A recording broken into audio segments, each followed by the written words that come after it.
Well, good morning, all. I would like to call this meeting to order and welcome everyone this morning. Welcome to all members of council and to all members of our staff that are in attendance and will provide us facts and information so we can make decisions in the best interest of the Corporation of ACW and all of our residents, full-time and seasonal residents.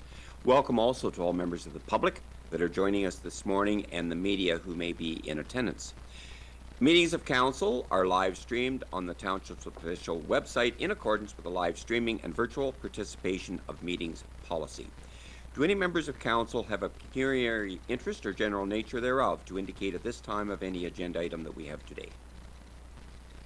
Okay, I thank you for that. We have two sets of minutes from the 15th of July of our council meeting and the public meeting on the same date, and I would entertain a mover and a seconder for the approval of these minutes.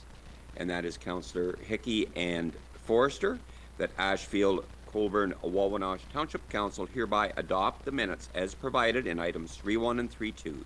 Are there any questions on either of these sets of minutes? Seeing none, all in favor of the motion? And that is carried. Thank you. Open forum is an opportunity for any members of the public to make any comments that they would care to regarding any agenda item that we have today.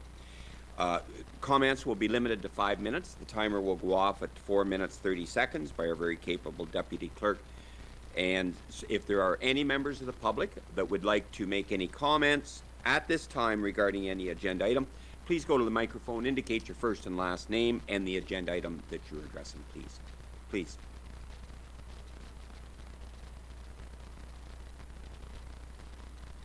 Thank you. Good morning, members, council, and staff. I'm Karen Demerling. I'm a resident. I have a residential cottage at 82725 Hunters Road in Goderich. I'm here to address agenda item 9.3, Property Standards in the Farm Food Production Protection Act, FFPPA. I have submitted an email to council members and staff regarding my feelings on the need to align property standards to encompass all properties within ACW.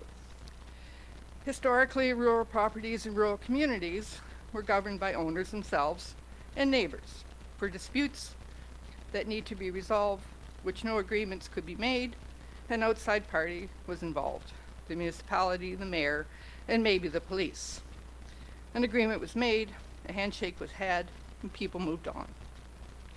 Times have changed. Opportunities have changed. Money is more fluid. People and businesses, which are still managed by people, have ideas, goals, needs for investment, and want for opportunities. Not everyone plays by the same rules, and so more conflicts arise. Expectations are different. Why can't they do that when I can't? Nobody's telling them they can't do that too, so I should be able to do it too. This scenario escalates. Neighbors don't get along. They are angry at each other or the guy down the road because the rules are bent or unfair. I applaud you, council and staff, and recognize that this is a situation in ACW.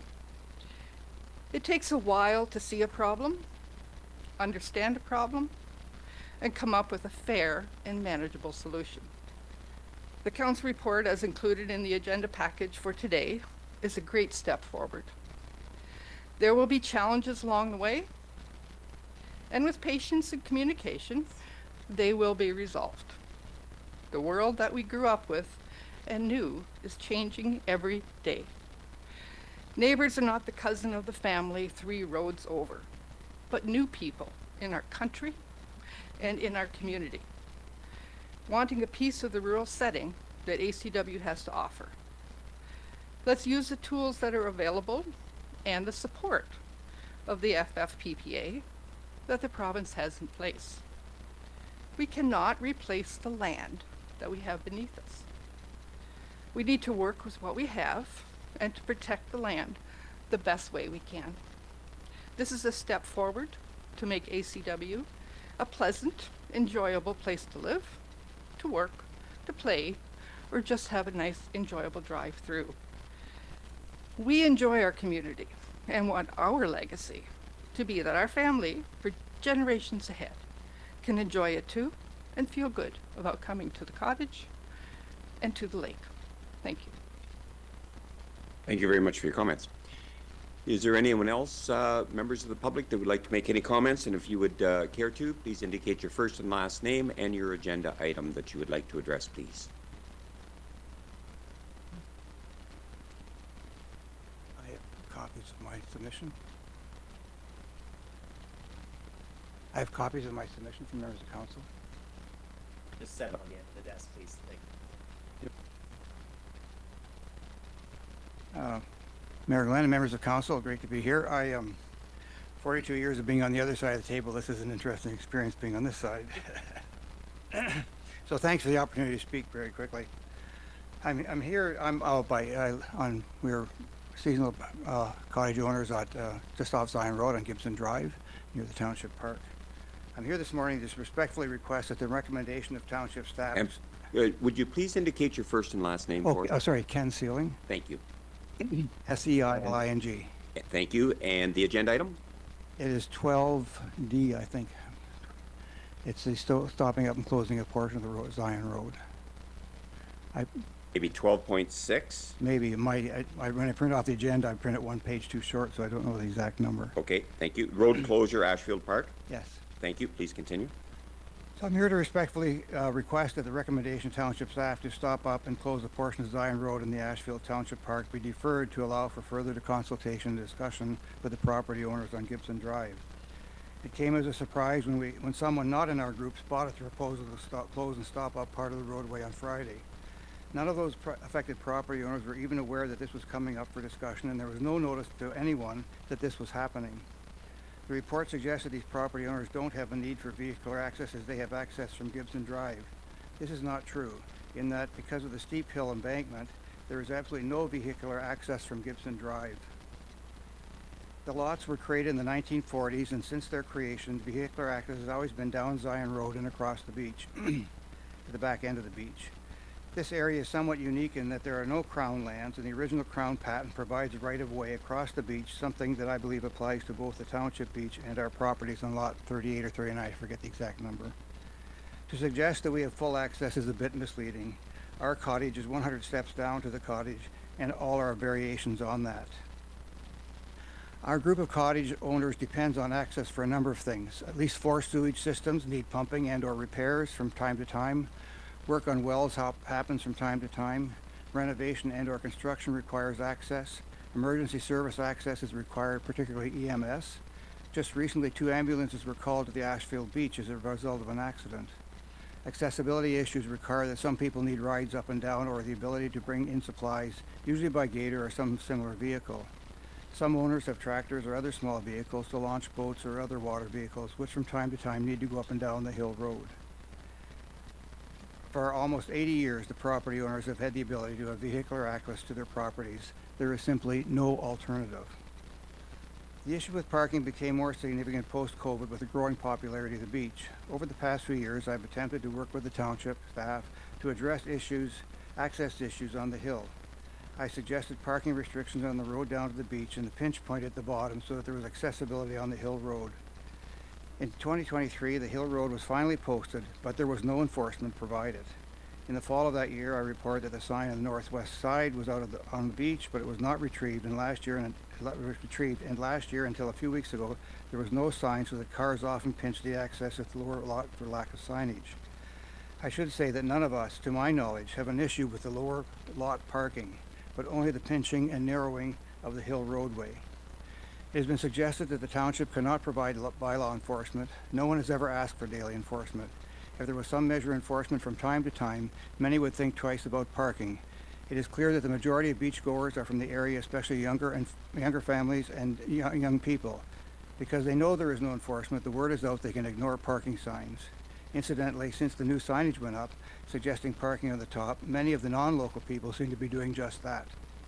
It has been many years since I presided over a road closure and stoppage. However, my recollection of the Municipal Act, and I stand to be corrected, is that the municipality must consult with adjoining and affected property owners early in the process.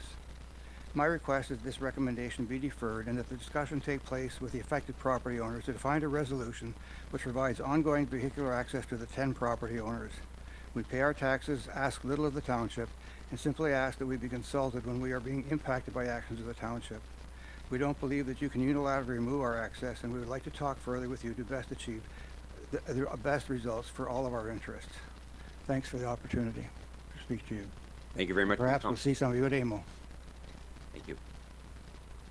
Yes, please, indicate your first and last name and your agenda item, please. Good morning, everyone. My name is Barbara Smythe. I am a taxpayer of ACW, and I'm here representing Mr. Brinley this morning. He is unfortunately involved with a surgical appointment and couldn't be here. And we have some documentation that we wanted to send, but unfortunately we're experiencing technical difficulty. So Excuse me, would you please indicate the agenda item that you would like to comment on? the agenda item, I don't have it in front of me. I'm sorry. 9.3 property standards. Thank you. And I Thank would you. just ask that if these could be passed out to the councillors. It's a letter from Ken trying to explain his unfortunate situation. And I understand that this is very challenging for a lot of people, but there's two sides to every story. And I think it's important that everybody takes a step back and looks at both sides, because there are reasons for everything. And we are doing our best to try to deal with our issues. And we would appreciate some consideration. And there's also other things that need to be looked at. There's always current bylaws that are in place that should be enforced, and what you're trying to do is create another bylaw. But my personal feelings is that we really need to look at the bylaws that we currently have in place, because if they were enforced, it would eliminate a lot of the problems that are currently at hand and that currently affect the property of Mr. Brinley's. Thank you for your time and consideration, and I really hope that you take a second and look at Mr. Brinley's letter. Thank you. Thank you for your comments. Is there any other members of the public that would like to make any comments at this time? Please go to the podium, indicate your first and last name and the agenda item that you'd like to address, please. Thank you, Mayor. My name's Nick Jennings. I live at 33823 Market Road. The agenda item I'm speaking to is 9.3. Yes, it's called Market Road. It was originally Hunters Beach Road when my family bought the cottage. It got changed without the consent of a large number of us in the community to Market Road. I might suggest that it be renamed Junkyard Lane, and the reason for that humorous remark will become apparent when I read you my letter here. My family owns a cottage at Hunters Beach in Ashfield-Colborne-Wawanosh Township, where my wife and our two sons have spent many happy summers over the past 35 years. Part of our pleasure has been, aside from sunsets and swimming in Lake Huron, has been living among some of Ontario's most beautiful farmland and enjoying the views and fresh food from those farms produce. Originally, to get to our cottage, we drive from Highway 21 and go past a neighboring farm, which in 1993 was rezoned as a flea and farmer's market. Sadly, that operation soon devolved into a junkyard. Over the years, it's gotten much worse and today resembles a sprawling industrial wasteland with over 100 abandoned trailers, numerous mobile homes, derelict cars, dismantled pieces of construction machinery. Also littering the property are disused incinerators, oil drums, rusty shelving, metal cages, miscellaneous scrap, excavation material, broken concrete, more than a few tires, and even the odd broken down porta potty. In 2023, the barn was on the crowded site, burned to the ground, and still lies on a large charred heap. Nothing has been cleaned up. The entire mess has not only taken out precious farmland, but is now encroaching onto the valley. It is more than an eyesore, it's become a serious environmental concern. Now, when my family drives in, we try to best to avert our eyes as we go past this blight on the landscape. And we are forced to explain to our friends and visitors and our two sons why an abomination like this is even allowed to exist. The reason we have learned is that agricultural properties in ACW are currently exempt from property standards. This means these properties are not held to the same minimum standards for maintenance, safety, and occupancy as residential properties. This is not the case in townships around ACW, including North Huron, Morris Tunbury, Huron East, Central Huron, Blue Water, and Howick, where standards are applied to all properties equally. In my humble opinion, exempting properties zoned as agricultural from standards is a mistake that leaves ACW vulnerable to the very sort of abuse we are experiencing in our community. As a long-time resident and taxpayer, I implore council to remove this exemption and find ways to ensure that the environment and property standards are maintained in our community. Thank you for your time. Thank you very much for your comments.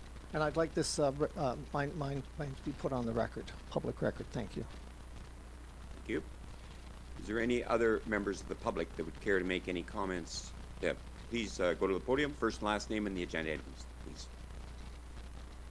My name is Brian Skortz. I'm representing the Kintail Beach Cottage Association, item 9.3, the property standards matter. And I'm joined today by Lori McKim-Lang. She's the president of our association.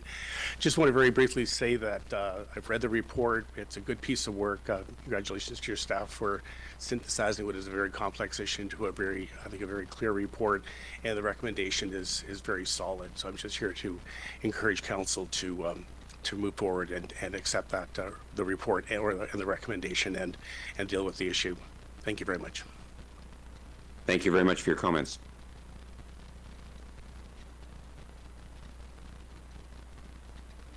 Good morning, Glenn, council. It's a pleasure to be here again today.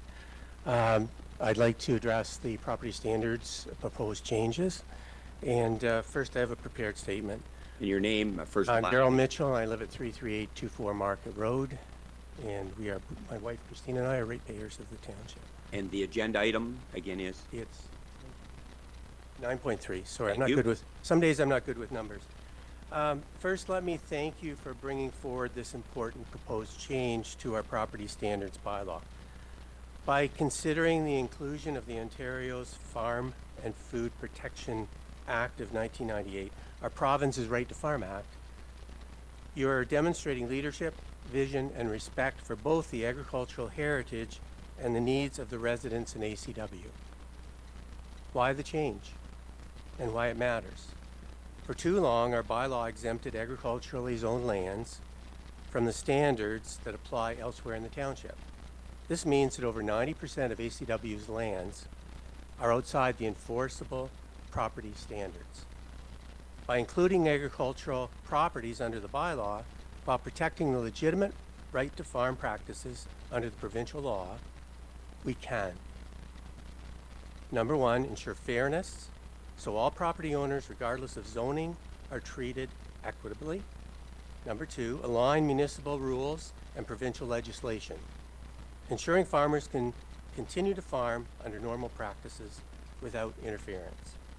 Number three, bring ACW into step with neighboring municipalities, many of which already apply consistent property standards across all areas and zones. So what's the benefit of this to our community? To protect farming. The Farming and Food Protection Act of 1998 shields farmers from nuisance complaints when engaged in normal farm operations, such as working long hours, generating noise, creating dust, or other activities that normal farms will do. Safeguarding neighborhoods. At the same time, the bylaw will provide tools to address non-agricultural uses on farmland that harm the community, such as illegal dumping, derelict buildings, or unimproved businesses. It'll be a balanced approach, allowing farmers to keep the right to farm. Neighbors will gain assurance that all land uses will meet a reasonable standard.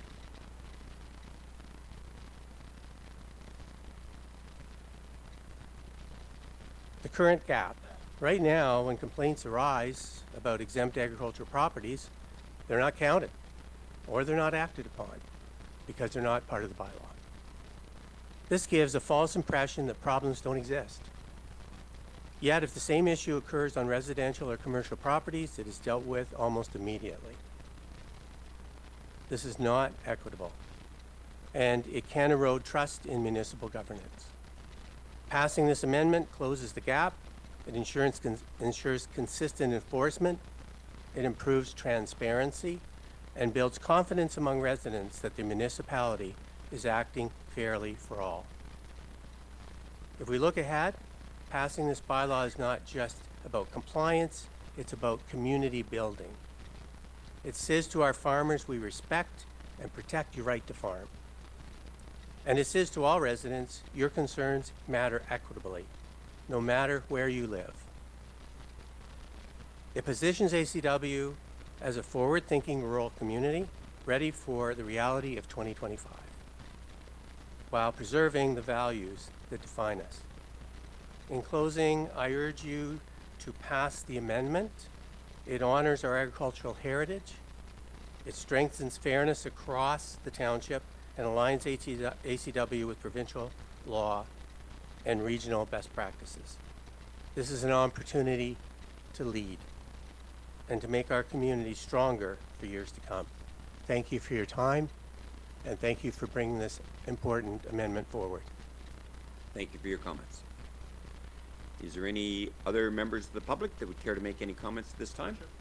Please indicate your first, last name, and the agenda item, sir. Yeah. My name is George Dark. I live at 82717 Grace Road South, not all year, seasonally. I live in Toronto for the rest of the year.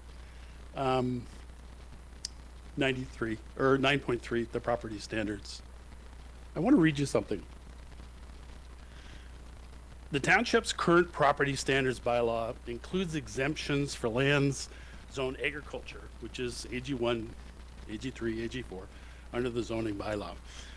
Relying solely on the zoning status provides too broad an exemption.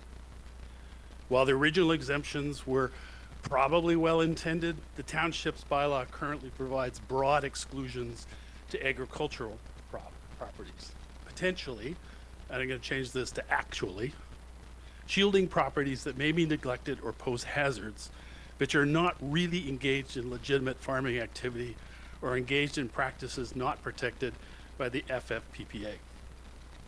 So the FFPPA was created 1998 or so, many years before that, and discussed to deal with this issue. The Farm and Food Protection Act is a provincial law. It's designed to protect normal farm practices from municipal bylaws and nuisance complaints. Its purpose is to ensure that the agricultural operations can continue without interference, as they should be able to do, as long as they follow accepted sound farming methods. The Act strikes a balance between supporting Ontario's agricultural sector and addressing concerns about safety, environmental impact, and land use conflicts for the residents of a community. To support the proposed amendment and manage expectations, staff is recommending to prepare a short public communication piece outlining that the proactive communication to help residents understand that change is not intended to interfere with farming, but rather to apply property standards equitably and responsibility across the township. So I didn't write that. That's from your staff report. That's what your staff is bringing back to you as a consideration. You asked them to provide a recommendation. This is what they're bringing back to you. It's solid, it's responsible advice, and at Hunters Beach, we fully support it. You're being asked to do 3 things in that report, and we support each one of those as well. That council requests staff to prepare an amendment to the property standards bylaw to do 3 things. To remove the blanket exception for agriculturally zoned lands, replace it with language clarifying that the bylaw applies to all lands in ACW, except to the extent that a practice is protected under the FPPA as a normal farming practice. And include a reference to the FPPA in a specific way that the role of the Normal Farm Practices Protection Board in adjudicating disputes will be followed. If this is done, if all three of these are done, a very successful result for the citizens of ACW will be accomplished. We encourage you to follow staff's recommendation to the full. Thank you. Thank you for your comments.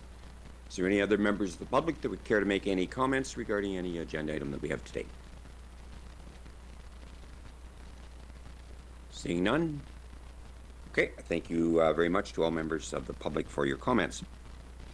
Under item 5, and specifically 5.1, is a delegation of a public meeting, and it is request an official plan amendment and zoning bylaw amendment. And I would entertain a mover and a seconder to adjourn our meeting and open our official plan meeting. Councillor Snowblin and Deputy Mayor Vanstone that Ashfield-Colborne-Wawanosh Council hereby adjourns the regular council meeting and opens a public meeting to review official plan amendment and zoning bylaw amendment application OBZ01-2024 Johnson Brothers Bothwell Limited. All in favor of this motion? And that is carried. I thank you. This is a public meeting, and the purpose is to consider amendments to zoning bylaw number 32-2008.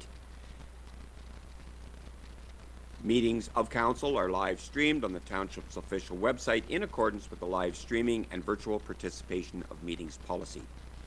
Do any members have a pecuniary interest or general nature thereof to indicate at this time of this agenda item? Seeing none, the official plan amendment and zoning bylaw amendment application is OPZ01-2025 Johnson Brothers Bothwell Limited. Council have been provided with a report by our county planner Megan Tidhernick regarding this application, and the planner will review the application with council. The purpose of this meeting is to consider changing the designation and zoning on the properties described as Lot 9, 10, and South Part Lot 8, Concession 9, Eastern Division, specifically 37 in brackets 37695 Nile Road, and North Part Lot 8, Concession 9, Eastern Division in brackets 37605 Nile Road. This public meeting is a requirement under the Planning Act, which requires that council hold at least one public meeting and the proper notice be given, and that notice was given on the 21st day of July 2025. I would now like to welcome Megan Tidhernick, the County Planner for ACW, to address council on this application. Welcome, Megan.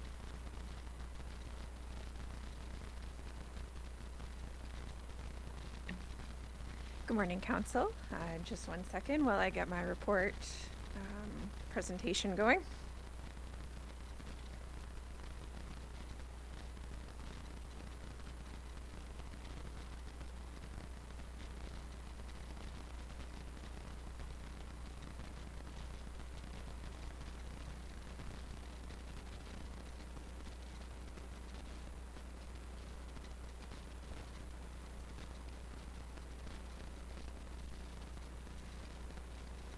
Okay.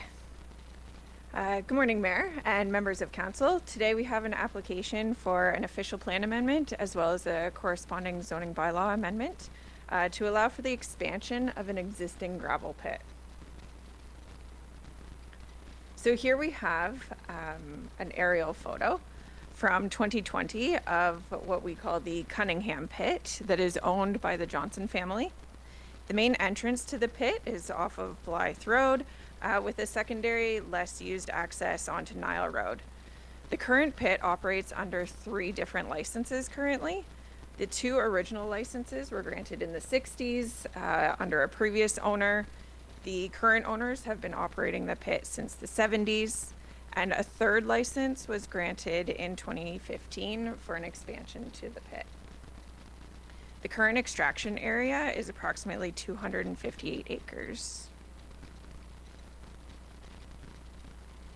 Here we have a zoomed in photo that you can see the areas that are subject to this application.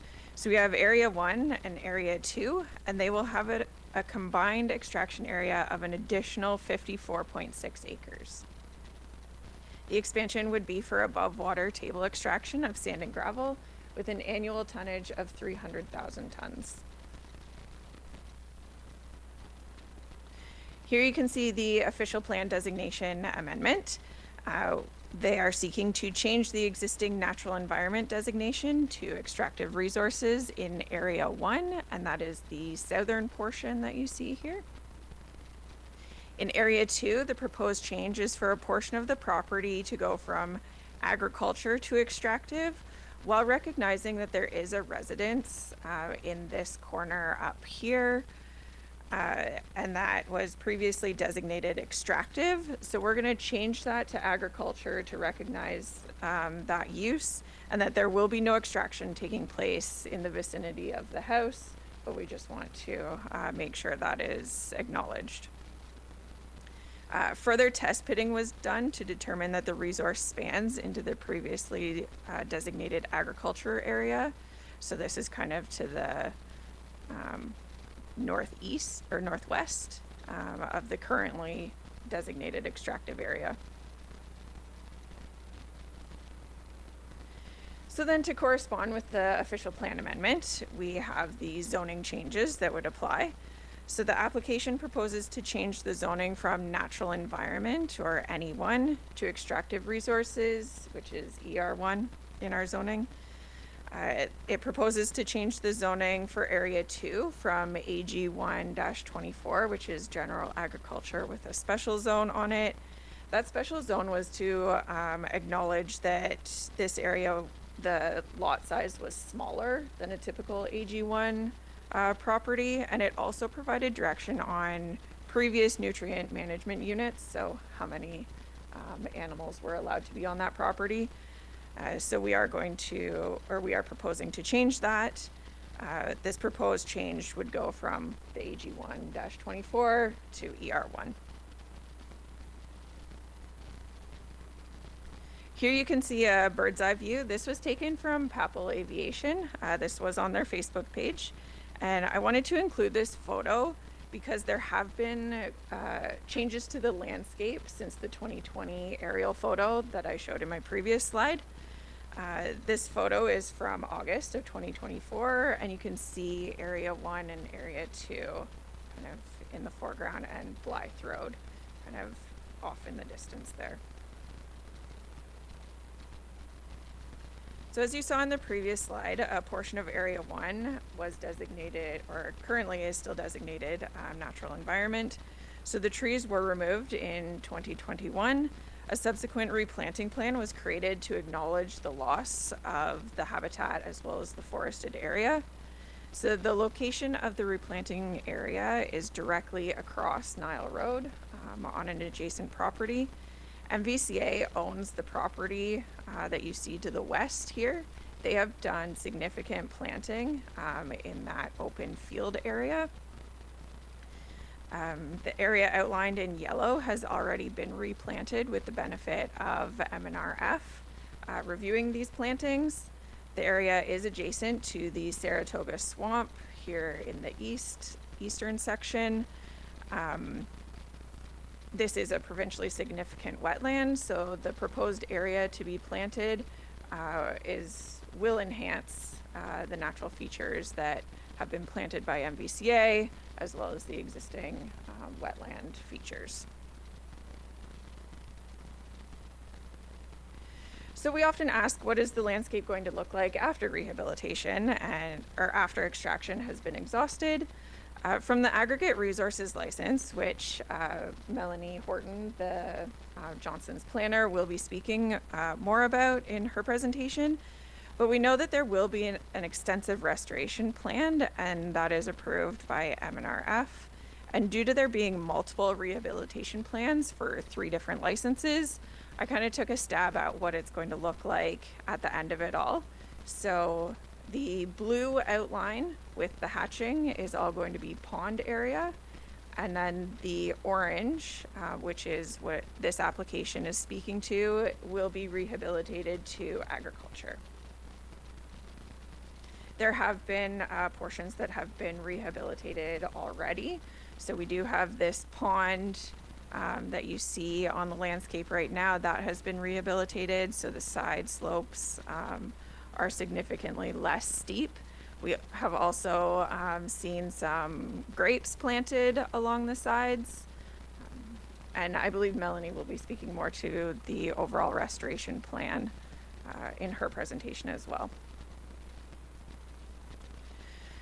So for these type of applications, we see a lot of supporting studies that need to be submitted.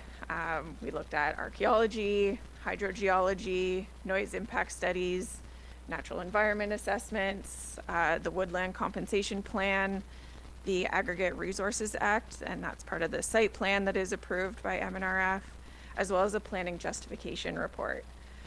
I go into more details about all of these studies in my report, but ultimately with the consultants that they hired, as well as our peer reviewers and staff, they have addressed all of the concerns that have been brought up in this process, and any mitigation measures have been addressed with the site plan process that will be ultimately approved by MNRF at the end of the day.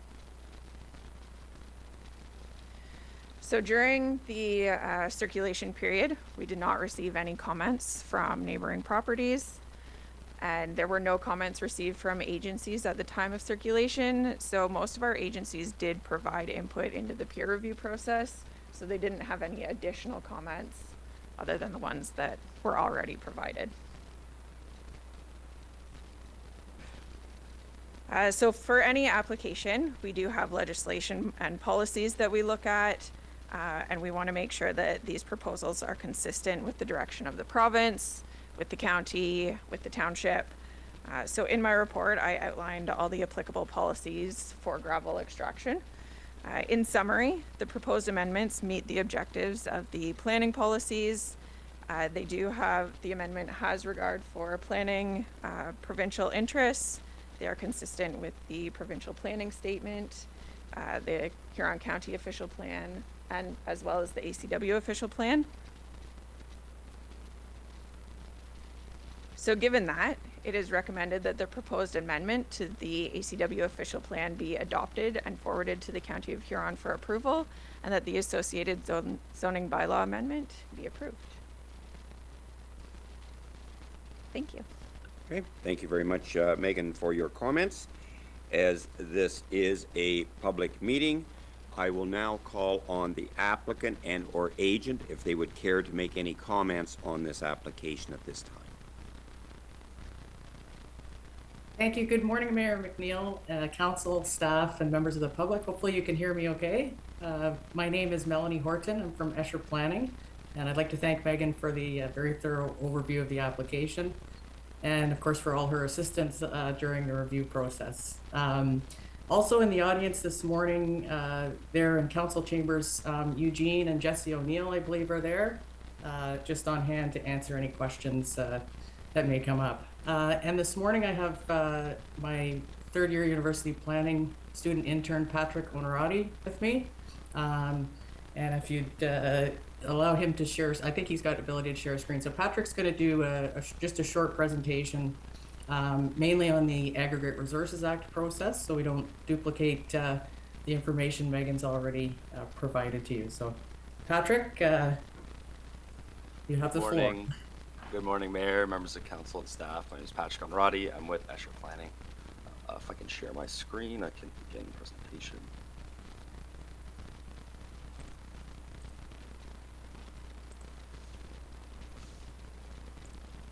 Yes, your screen share is working. Perfect. Hello, everyone. I will be presenting more so of a description, operations, and Aggregate Resource Act process that went into it. Excuse me, could you just put your microphone either a little closer to your mouth or speak a little louder so everyone can hear, please? Sure. Thank you. Is it fine now? Can everyone hear? Yeah, better. Thank you. Perfect. So let's get started. So Johnson Rose operates the existing Cunningham pit between Nile Road and Blythe near Carlow. As Megan mentioned, there are 3 ARA licenses together that form the pit operations. The photo on the right shows Area 1 and Area 2, both extraction areas that are proposed. Area 1 is approximately 4 hectares, with Area 2 being approximately 20 hectares.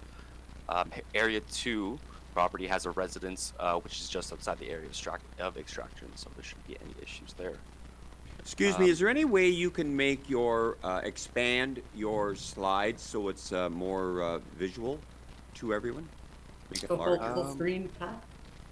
Yeah, it's in full screen on my screen. I'm not sure if I'm able to. You can zoom in, I think. Present mode? It's a little bit too zoomed in. On the bottom, just to the left of your zoom slider, there's a little projector. Try that.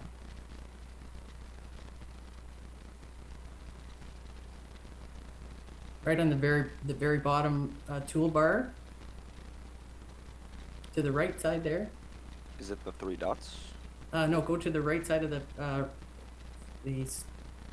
toolbar there at the bottom. Far right. I'm not seeing it on my screen, sorry. Is it this here? Oh. Yep, just to the left of that, yeah, that'll do. That's a little bit too much. There's a little icon beside that slider there. Just press that. This one here. That's it. Yes. Sorry, I had the same screen on my screen, but I guess it didn't show in the view I was in. Anyways, sorry for the little hiccup there. So in the current pit, there's a pond in the existing pit, and the plan for the area 1 and 2 is it to be rehabilitated to vineyards.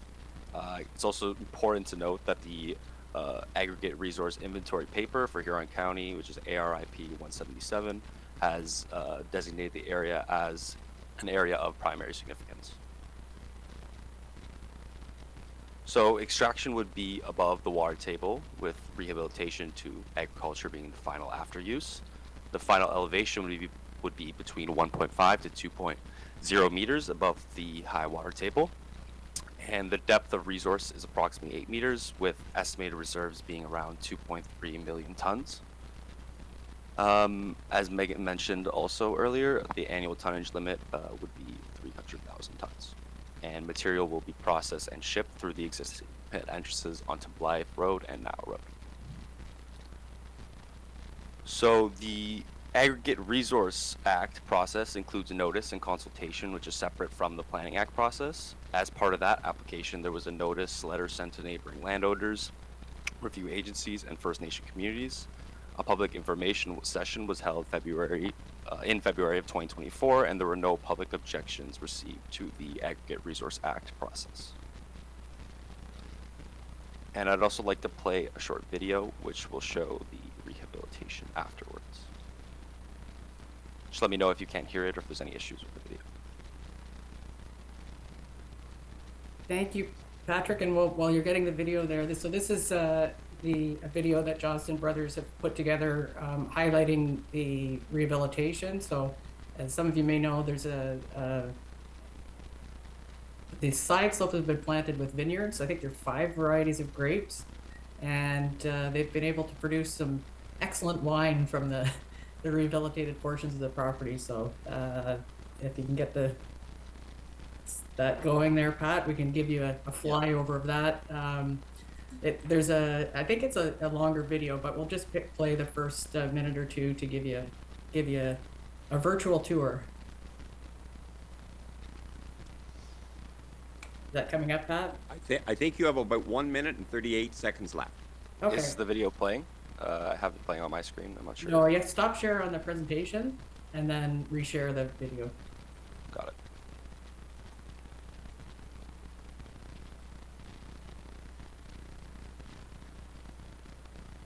One second here.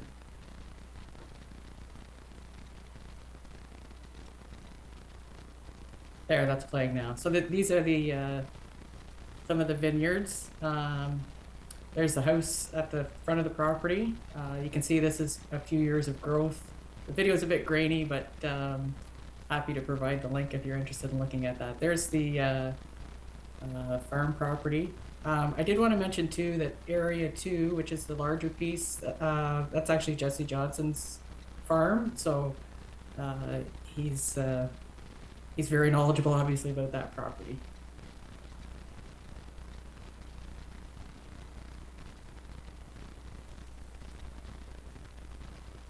There's a good aerial view. That's Eugene's house in the background.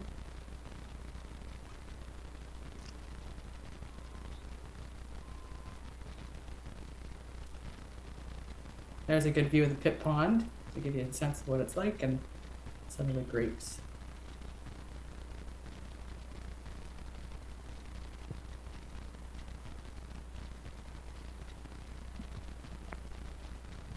You have 25 seconds remaining. Okay.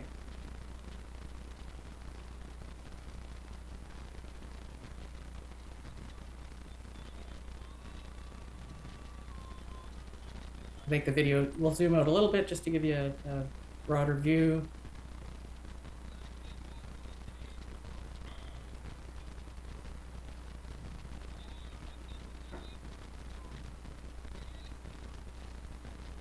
And that just gives you a sense for the current ongoing rehabilitation and just the site as a whole. You can sort of envision what it will look like when the extraction's all complete. Thank you very much for that. Thank you. Thank you. Is there any further comments by the applicant on this application? Nothing further from the applicant, but we're happy to answer any questions that you may have. Thank you very much for that. Is there any other members of the public that would like to make a comment on this application at this time? Either in favor or opposed? Seeing none, I will now open up to council. If we have any questions on this application, I'll go first to Councillor Miltenberg. Thank you. First of all, it's not actually specific to the Johnson brothers, because it looks like they're doing a spectacular job, but I do have some questions for Megan about the process, if that's all right, through you, Mr. Mayor. So I believe that planning, we have to look beyond what is in front of us, and you've done a great job of showing us proposal. But I know that last year, I think it was, build more homes faster changed a whole lot of things in this industry, so I have some questions about this. Extractive trumps agriculture all the time, but does it now trump natural environment? Because I see trees that are no longer trees. Is that a change, or has that always been true? Okay, thanks for the question. Megan, please. I would say that extractive does not trump natural environment. In this instance, we came up with a compensation plan for the trees that were removed. That would not be perhaps the typical approach that we would take, but in this instance, that is how we have addressed the tree removal. To continue? Please. Thank you, because I did notice that in previous rehabs, they were in adjoining properties as opposed to that. And I know that in a presentation by you last month about there's 8 acres of trees and 2 were proposed to be removed and put elsewhere, and the comment at that time was the county does not typically allow that. Is this allowed because it's extractive, or am I talking 2 different things there? It sounded the same to me. Okay, thanks for the question. Megan, please. No, that is a good question. It's not typically the practice of the county to allow for compensation planning. In all reality, what happened was a miscommunication between the county and the Johnson brothers, and the trees were allowed to be removed. So the Ministry of Natural Resources and Forestry were involved in part of the compensation planning. So that is where we are at today, and the Johnson brothers have done a great job with providing additional tree planting areas to enhance existing natural features on the other side of the road.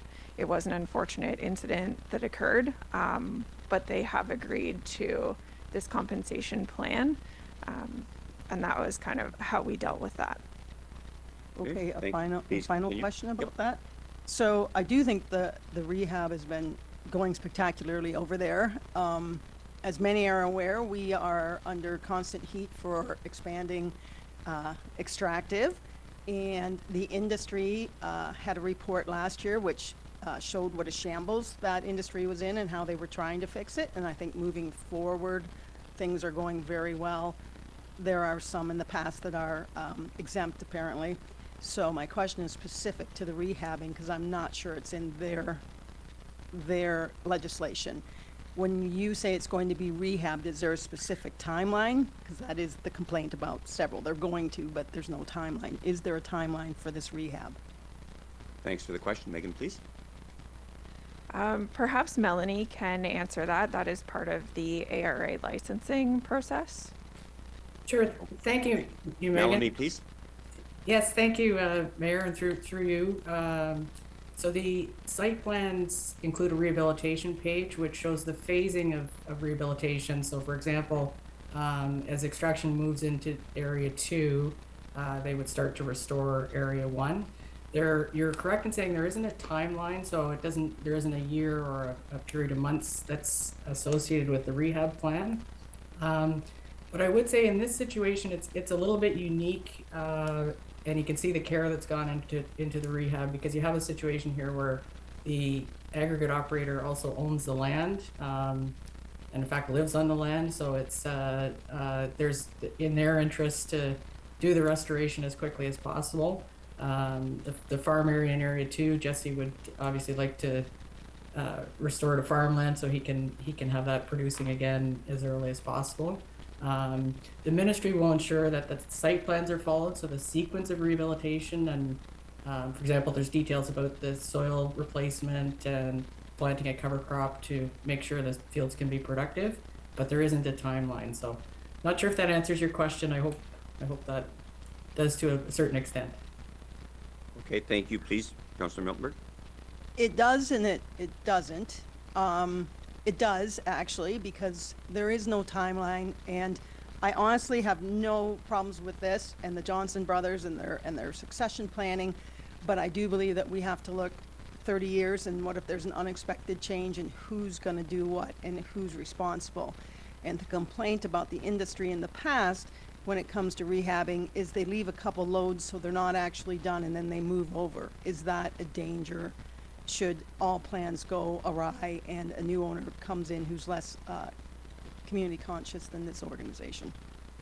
Okay, thanks for the question. Response, please. Go to the microphone, please, and indicate your first and last name. Hi, I'm Jesse Johnson, and actually they've changed the tax structure that now pits are taxed at a higher rate, so you're more apt to want to get it rehabbed and get the license part off because you're paying a higher tax rate, which has just changed in the last year. Thank you for that. Thank you. And those are all my questions. Okay, thank you. Councillor Forster, please. Okay, thank you, Glenn. I'm just curious how that pond is lovely and everything, but was that a natural feature, or did that get made, or like through underground water table? Somebody just answer my question. Yep, thanks for the question. Melanie, I'm sorry, Megan, please. The other M. That was part of the extraction area previously, so the pond, the 3 ponds that are there currently either were extracted or are in the current process of being extracted. So the rest of the ground could be all, that could happen, like they could go down to the water table, is that correct? Okay, thanks for the question. Megan, please. Yes, that could happen. So if you'll remember in my one presentation, the majority of the property will likely be in pond restoration. So it will likely go subwater table at some point in time. But you said in the original that this was above the water table, correct? Thanks for the question, Megan. For this application, the area 1 and area 2 is going to be above water table and will be rehabilitated to agriculture. So that won't happen in those 2 areas, but the rest of it could go to the water table, correct? Okay, thanks for the question, Megan. That is correct. Okay, thank you. Okay, any other questions? Councillor Snowbin, please. I'm not certain if you can answer this question, Megan, and it's probably a frivolous question. when you talk about restorative tree planting, do the planting of the grapes act towards part of that rehabilitation? And I ask this because not typically like, you know, the traditional farming practices that are recognized throughout this area, mainly being corn, soybeans, and wheat. But grapes aren't, when they're harvested, the plant still stays. The roots are still in the ground. Similar to apple trees, pear trees, fruit trees of that sort.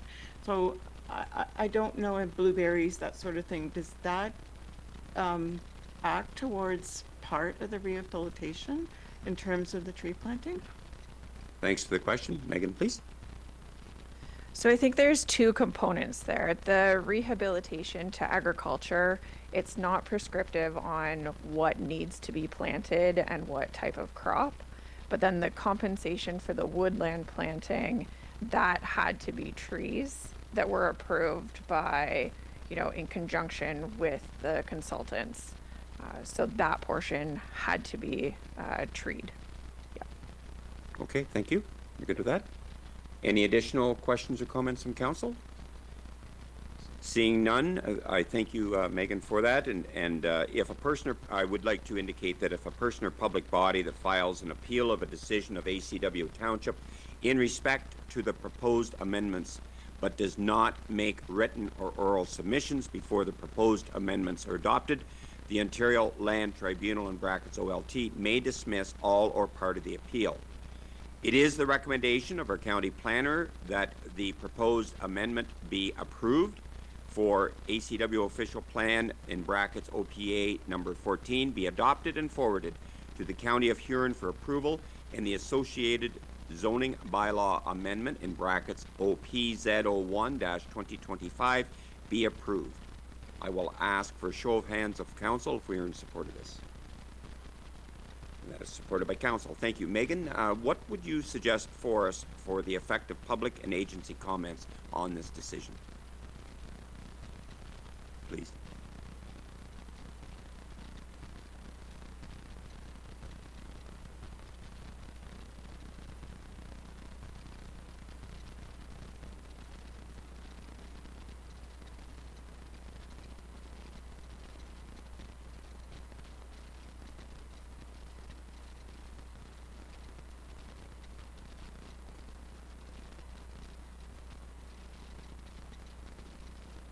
A and 4B, which is no public comments were received on this application, so there was no effect on the decision.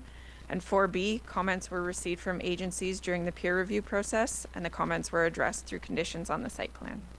Okay, thank you very much. So the recommendation of the effect in public and agency comments in this decision is 2A and 4B, and I will ask council if we are in support of this by a show of hands, please. And that is supported by council. Thank you. The procedure following the public meeting is this is a zoning bylaw procedure following the meeting. It is a public meeting, not a council meeting. Therefore, a decision of council may or not be made later today. If the official plan amendment is passed, the clerk must send the adopted bylaw to the County of Huron for final approval and to any required agencies and persons who requested notice of adoption. Should council wish to adopt the zoning bylaw amendment, it will only be given first and second reading, please note, and we will be provisionally adopted until approved by the official plan.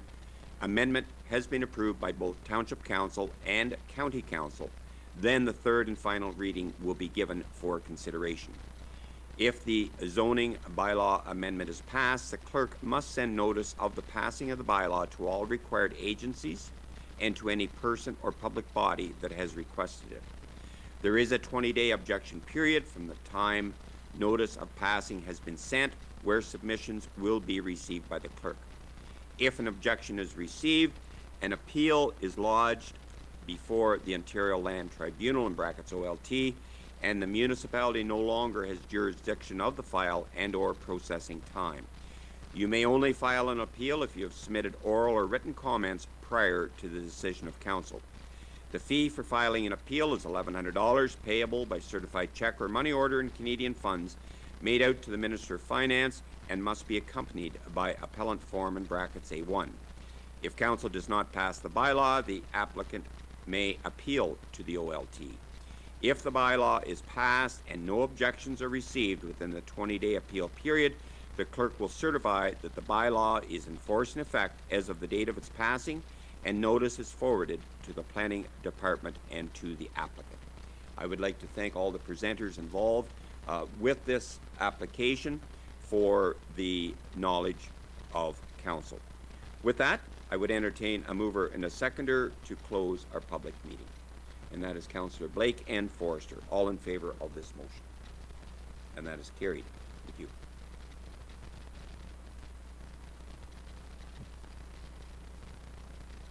And I would also entertain a mover and a seconder to reconvene our regular council meeting. Councillor Miltenberg and Hickey. All in favor of this motion. And that again is carried. Thank you.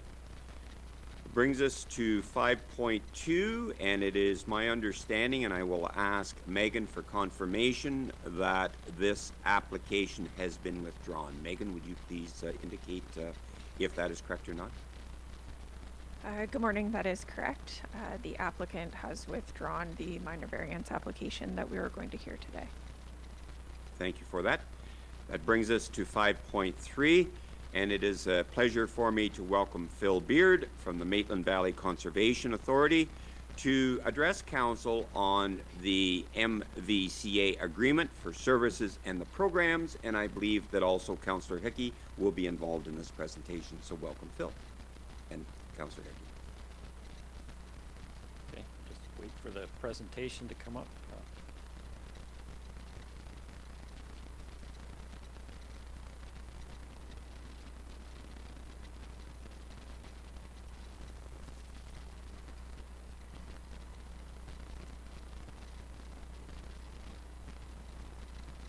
Please continue, Phil. Thank you. I think Councillor Hickey has the opening remarks there. Thank you, Mr. Mayor. Good morning, Council. I'm appearing as a member of Maitland Valley Conservation and second vice chair of the committee. We're appearing before Council this morning to provide some additional information, background information regarding the renewal of the Memorandum of Understanding that the Maitland Valley Conservation Authority has approved for Council's consideration. We have included a letter from MVCA's chair, Ed McGugan, outlining our request for Council to consider renewing the MOU for services and programs for another 4 years. We have also included the draft MOU for Council to provide feedback on. It is the same as the last MOU, except we have changed the word levy to cost appropriation. Apportionment. The province has changed the word levy to cost apportionment in the Conservation Authorities Act. We have also attached a list of services and programs that MVCA will be continuing for the next 4 years. There are no changes to the program and services from the last agreement. MVCA will not change any services or programs without consulting our member municipalities. The budget process will remain the same. A copy of MVCA's draft budget and cost apportionment will continue to be circulated to our member municipalities on an annual basis. This is a new provincial requirement. Phil will review the services and programs that MVCA plans to continue with and will outline which services are mandatory and which services are not mandatory. Thank you. Next slide, please. Just before I go through our services and programs, I'll provide a little bit of background information on the watershed and Maitland Valley. So there are 15 member municipalities that part of the Conservation Authority. We stretch from Altus Arthur in the east to Goderich in the west. 808,000 acres or 3,270 square kilometers. Next slide, please. And we live in an area that has some of the best natural areas in Ontario. We have some of the best soil for growing crops and raising livestock in Ontario. The Maitland River is one of the best smallmouth bass fishing rivers in southern Ontario. And as everyone knows, Lake Huron Shoreline has some of the best beaches in Ontario for tourism. And Lake Huron is also a source of drinking water for many communities around the Great around Lake Huron. Our woodlots are highly valued for hardwoods by the forest industry. These natural resources, along with clean air and a stable climate, are the foundation for our life support system and our economy. Next slide, please. Maitland Valley's vision is working for a healthy environment. Next slide, please. So along those lines, one of our key services is our Watershed Health and Monitoring Assessment Service, and this is considered a non-mandatory service by the province. We monitor to understand the current state of forests and rivers in the watershed. We do this to determine the health of the watershed. This work helps us to focus our limited resources where they can be most effective. And you can't manage what you don't measure. Next slide, please.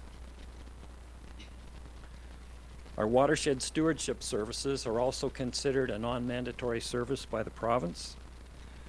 In a watershed like this, where 78% of the landscape is used for agriculture, our members consider it essential that we be involved in watershed stewardship. And it's focused on providing support to landowners to help restore the health of forests, streams, and soil. We're there as a technical resource to support landowners. We help them apply for funding support from programs. The cost apportionment for stewardship services from the municipalities provides us with a base amount of stable funding. Without this support, we would not be able to deliver stewardship programs, including the Huron Clean Water Program and the Wellington Rural Water Quality Program. Stable funding helps us keep experienced, qualified staff that landowners can trust. It also helps us to determine good long-term relationships with landowners, community groups, and funding partners. And because we're a small organization, the staff and stewardship also help in other service areas such as conservation areas and flood safety. Next slide, please.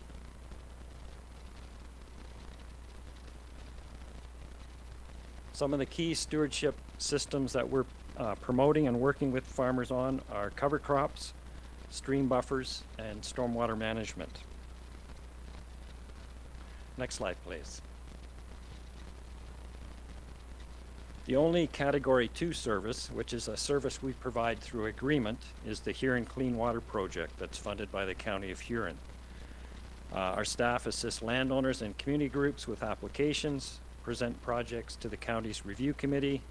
We inspect the completed projects, and we issue payment for those projects. It's delivered by a team of stewardship staff from both Maitland Valley and the Asable Bayfield Conservation Authority. Next slide, please. So now moving on to our mandatory services. So these are the services that the province requires us to provide. Maitland Valley has 28 conservation areas, 4,600 acres of forests, floodplains, wetlands, and river valleys to look after. We have 3 staff that look after all our conservation areas, except for the Falls Reserve and Wawanosh Campground, which have 2 staff. Those same 3 staff also look after all our equipment and buildings. Next slide, please. Many of our conservation areas are used for recreation by the public, and the use of our key conservation areas, such as Falls Reserve, Wawanosh, and Naftals Creek, has risen significantly over the past 4 years. Next slide, please. Maitland Valley operates 2 campground facilities, one at the Falls Reserve in Ben Miller and the other at the Wawanosh Park Conservation Area. Both these campgrounds must fund their operations and infrastructure with the revenue raised through user fees. So no amount of levy is used to look after those 2 campgrounds. Next slide, please. Natural hazard services. We are required to provide programs and services for dealing with flooding, erosion, and drought.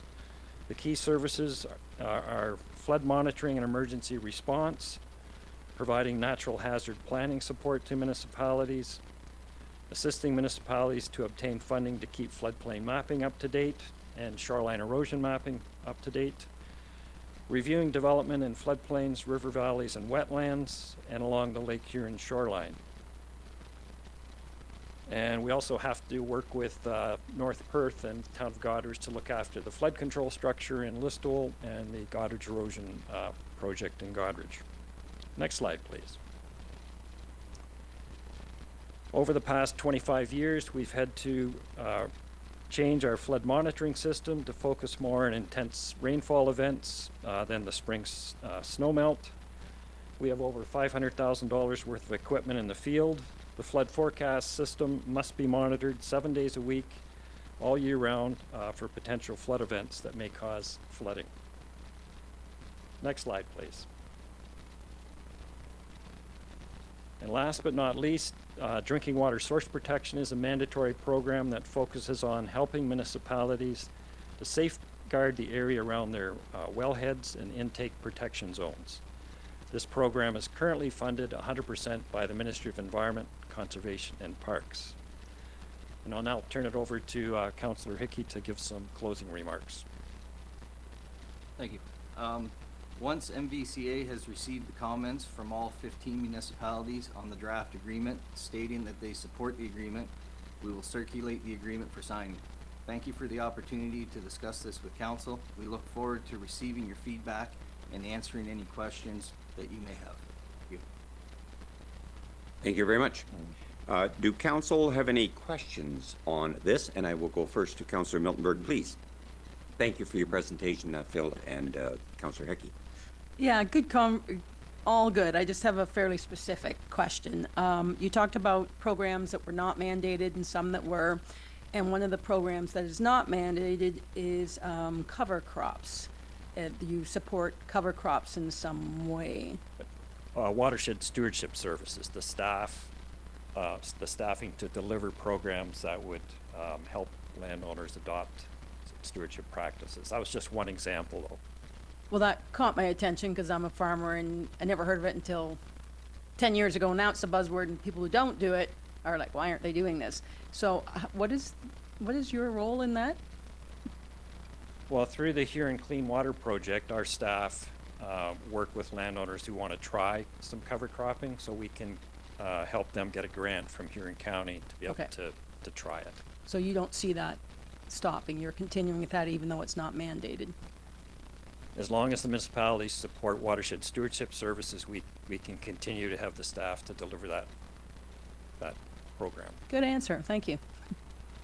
Okay, thank you. Any additional questions or comments on this? If not, thank you very much again for your presentation, Phil and Councillor Hickey, on this. And I'm going to ask for a show of hands of Council if we're in the support of staff bringing this agreement back to a future meeting.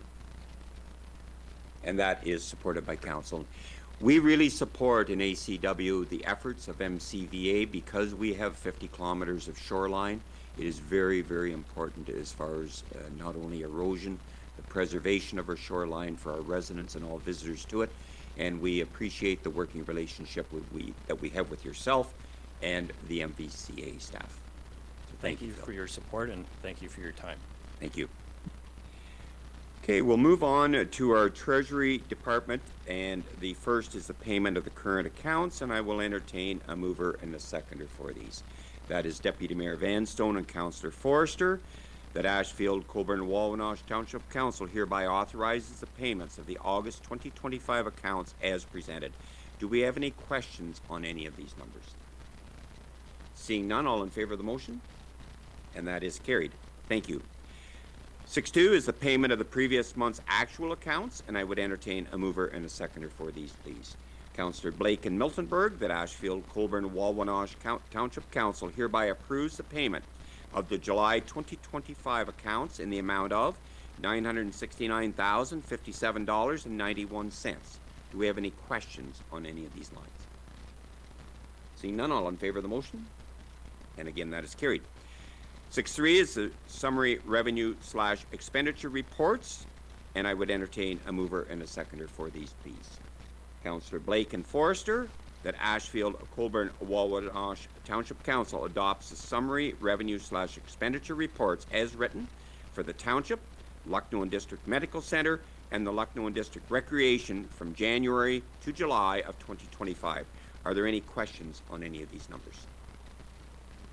Seeing none, all in favor of the motion? And that is carried. The 6.4 is an update on the Ontario Trillium Fund Ben Miller Playground update, and our treasurer has provided this information to us. The application was not successful. However, the Ben Miller Group, as we all know, regarding the playground, have done a tremendous job and continue to on fundraising efforts. So with that, we do have a motion. Do we have any questions on this first? And I'll go to Councillor Miltenberg, please. Well, first, I think it's a appropriate motion, but I have several questions about it. So you spoke about the very successful fundraising. It is ongoing. So is that future fundraising coming back to this 51,000, or are we committing 51,000 and that money then gets to go to something else? Then the second question that is, it's, okay, all right, yep.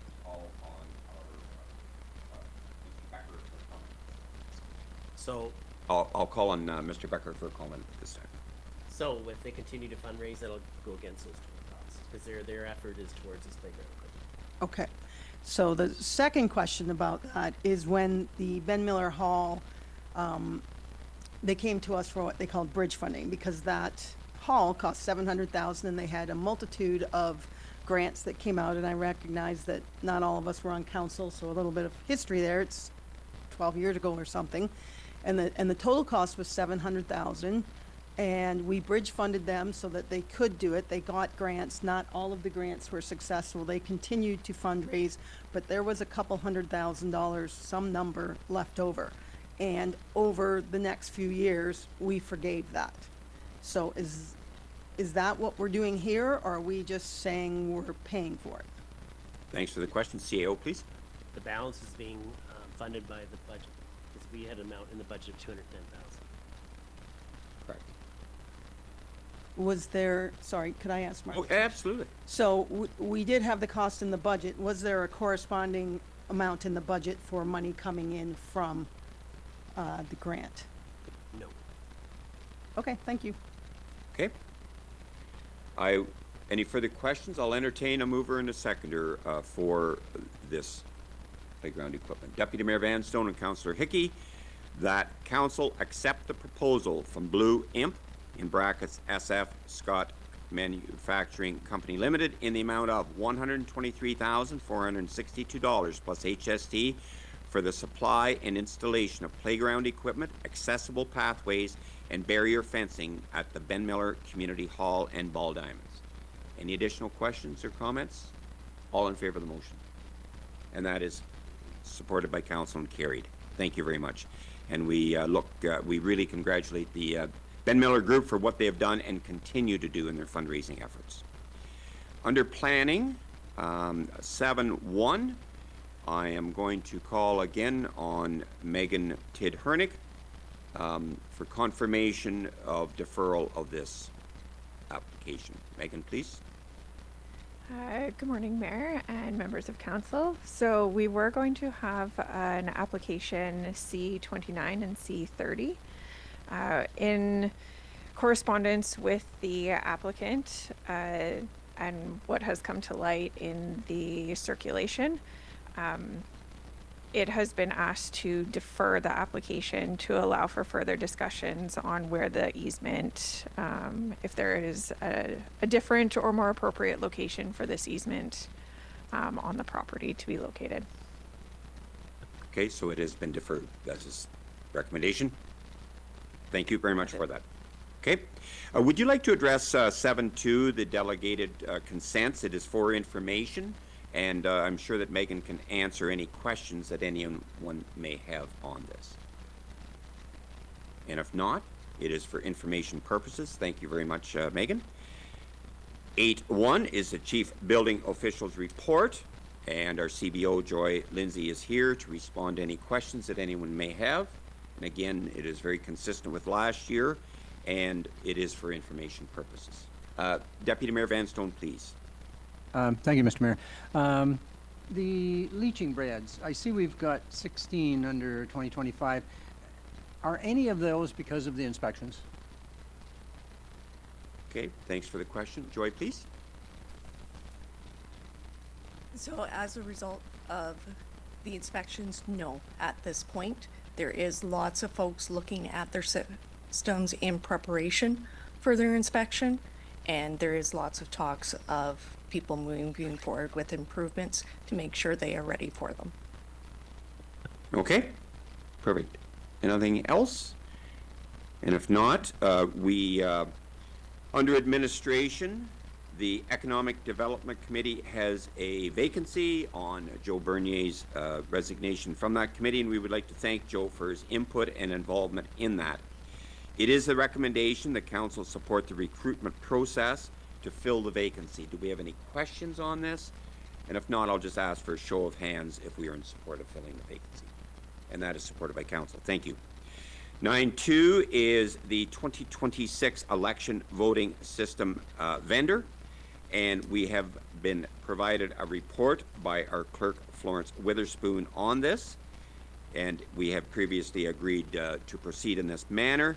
And I will ask for a mover and a seconder for the motion to proceed with this, please. Councillor Miltenberg moves, seconded by Deputy Mayor Vanstone, that Ashfield-Colborne-Wawanosh Township Council accept the quote from Simply Voting in the amount of $12,013 plus HST to service the Internet telephone voting system for the 2026 municipal and school board election. And further that this amount be pre-approved for inclusion in the 2026 municipal election budget to be funded through the election reserve. All in favor of the motion is, oh, excuse me, a question, absolutely. A question to CAO Becker, I guess, because he signed the report. There's only 2 quotes there, and there's quite a difference in the quote, and their explanation for going with the higher quote is listed. But I guess my question would be, are there other companies that offer the services?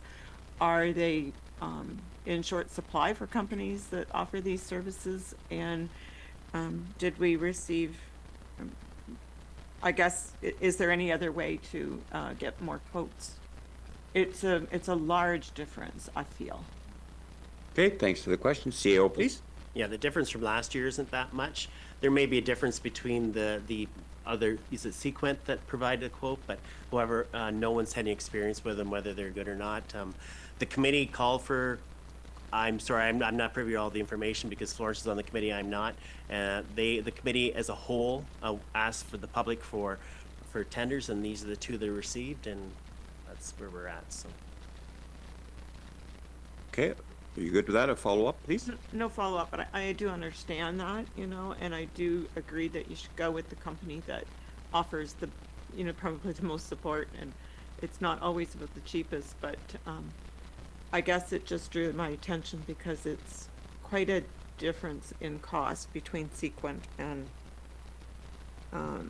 what's Simply Voting, I guess. So I just needed to have an explanation so I can defend my you know, voting for this.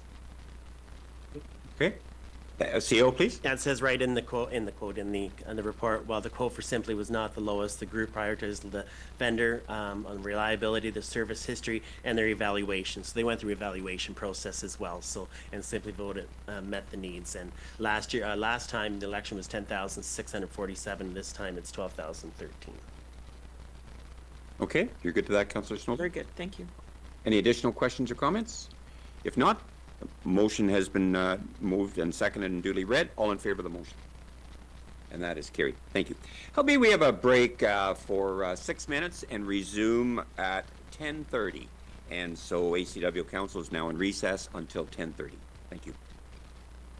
And that is agenda item 9.3, and it is regarding the property standards and the Food and Farm Protection Act, in brackets FFPPA.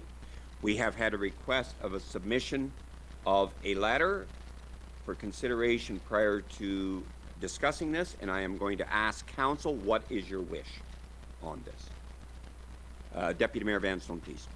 I'd like to have somebody read this letter so that we all hear it, and because some of us got it, some of us haven't had time to read it, and I'd like to have it put forward. Thank you. Any, Councillor Miltenberg, please. Yeah, I disagree with that. There was ample time to get this letter in, and it's not going to change my opinion one way or the other, and I don't feel the need to hear it. So I don't know where you go with that, Glenn. It's going to be the decision of council. Is there any other comments? Councillor Snowden, please. I agree with Councillor Miltenberg. There was lots of time to have this letter submitted to council prior to the meeting. But I do appreciate that someone has written it and provided it to us. Okay, any additional comments? So, we are going to have a show of hands whether we will consider this letter in advance of this. So those that are in support of considering this letter and providing time to read it, please raise your hands. And that is the will of council, so we will take an opportunity for everyone to read it prior to discussion. Thank you.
Okay, have all members of council had an opportunity to read the letter? Okay. So we will now discuss the property standards, and we have asked, we've had various comments on this that we have received from the public on this, and we have asked staff to look at this, and we have a staff report that has come back to us recommending the amendment to the property standards to remove the blanket exemption for lands zoned agriculture, the various AG1, AG3, and that they accept to the extent that the practice of farming is under the FFPPA as a normal farm practice, and include the reference to this and the role for protection under the Normal Farm Practices Protection Board, adjudicating any disputes. So I'm going to open it up to council for any comments on this, and I'll go first to Councillor Miltenberg. Thank you. The reason I didn't feel the need to read this letter is because I felt it would be too narrow in scope, and it was. Because the conversation here has been brought forward about a specific property, and as I said earlier, I think our job on council is to look at what's going to be down the road. Keep in mind what we have, but look 30 years down the road. And I'm going to specifically reference something that our planner brought up at a June meeting, which is Bill 17, Protect Ontario by Building Faster and Smarter, the Act of 2025, in which they put an urban lens on the rural lands. And I said, boy, is that going to make it harder for farmers, or is it take into account their normal farm practices? And I was able to say that, yeah, it was not a good idea for agricultural areas. And I also have been aware of this problem since I've been going to the municipal ag forums, and they have a real problem in Leamington and Kingsville with greenhouses, which are farms, but are actually 100 acres worth of glass and factories going in and out. So I think that this is a well-needed to protect all of the farmers. And it's not that I don't care about Hunter's Beach or Mr. God, I'm not good with names. What's his name? The property owner. But I think that situation brought what needs to be taken attention to for the greater good of all of ACW. And I say to that as a farmer, 90% of the land, someone spoke in there, is agriculture. And I think that for the protection of the farmers, with industries coming in that can have major impacts, that we need to do this as a protecting that normal farm practices are what accepted, not, you know, the Wild West out here. It would conform us with our neighbors. It would protect the farmers. But I will reference, I think it was Ken Sealing who said in 12.6 he would like a staff report because the people who are affected have no idea this is happening. And I would suggest to you that if 90% of the land is owned agriculture, and I don't know if that's a correct number, but I love statistics, so I'll use it, that there's a lot of people who are going to be affected about this who do not know about it. This is prime season for agriculture, and nobody's following the agenda.